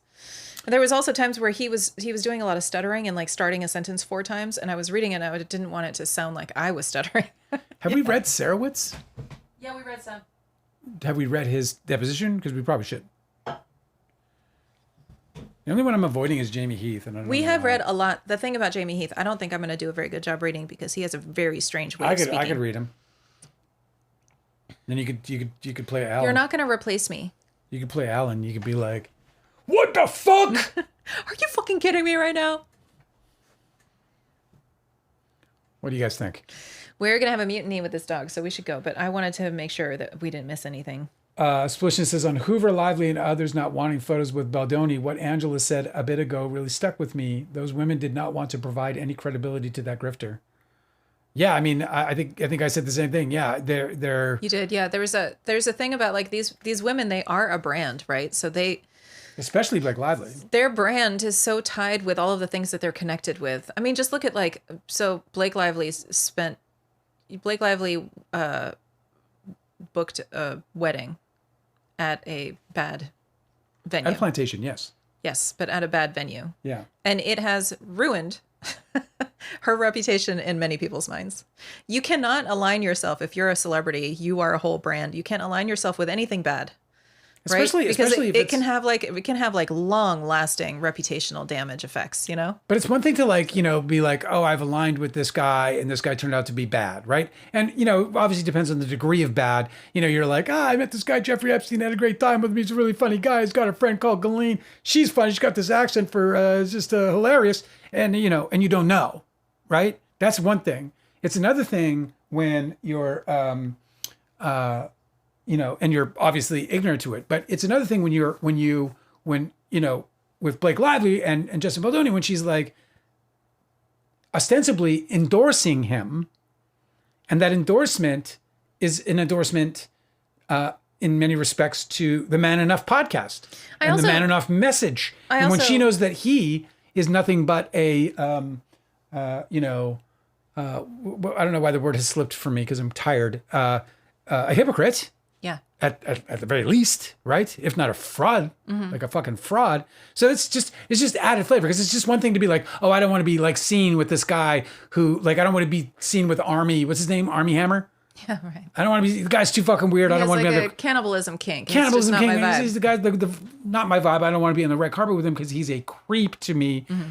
In this case, she's like, I'm not going to endorse this guy's, I'm not going to give this guy Blake Lively is behind him. Surely all women should be. You know what I mean? Like he stands up for this Man Enough thing. Also, I don't know why. It's an endorsement for that. I don't know why nobody saw. Sorry, I struggled with that. Okay, but just let me say something.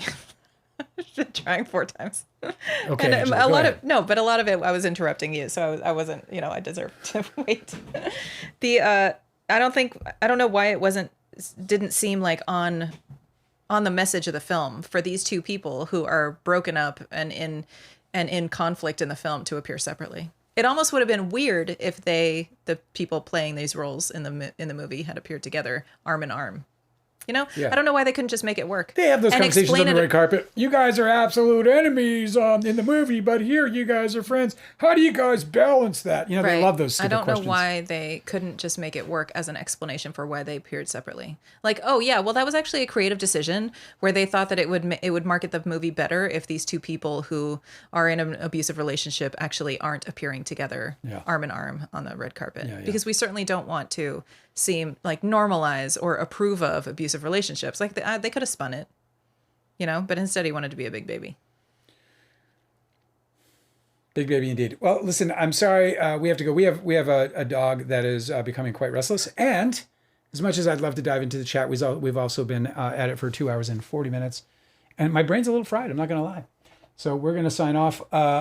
You know, please don't forget to like today if you haven't. If you haven't subscribed, please do that. If you want to check out what we're doing on Patreon, there's a link there for that. Hang out with us some more. We're going to be back tomorrow. We're going to do this again. I think we're going to look at Steve Sarowitz, but Angela and I will talk on the couch about it tonight, and we'll see where we land tomorrow. But we're going to bring you some more Depositions. We're also taking requests too. So if there's anything that you want us to cover, we will. Yeah, and you know, again, man, let's make sure that we're looking out for each other in our chat. Let's make sure that we're keeping a nice, safe place for people to be here. And whenever there is a disagreement, let's respect the individual through it, even if you're getting passionate. And please, I'm all about being verbose. You know me. But just be respectful in the process, and feel free to call me out when I'm not. You know, Cosmic Urgency just did. I misspoke about DiCaprio. It was my loathing for him that caused that. If I remove my loathing, he dates very young women. If I include my loathing, they're minors. But they're not. You're just exaggerating.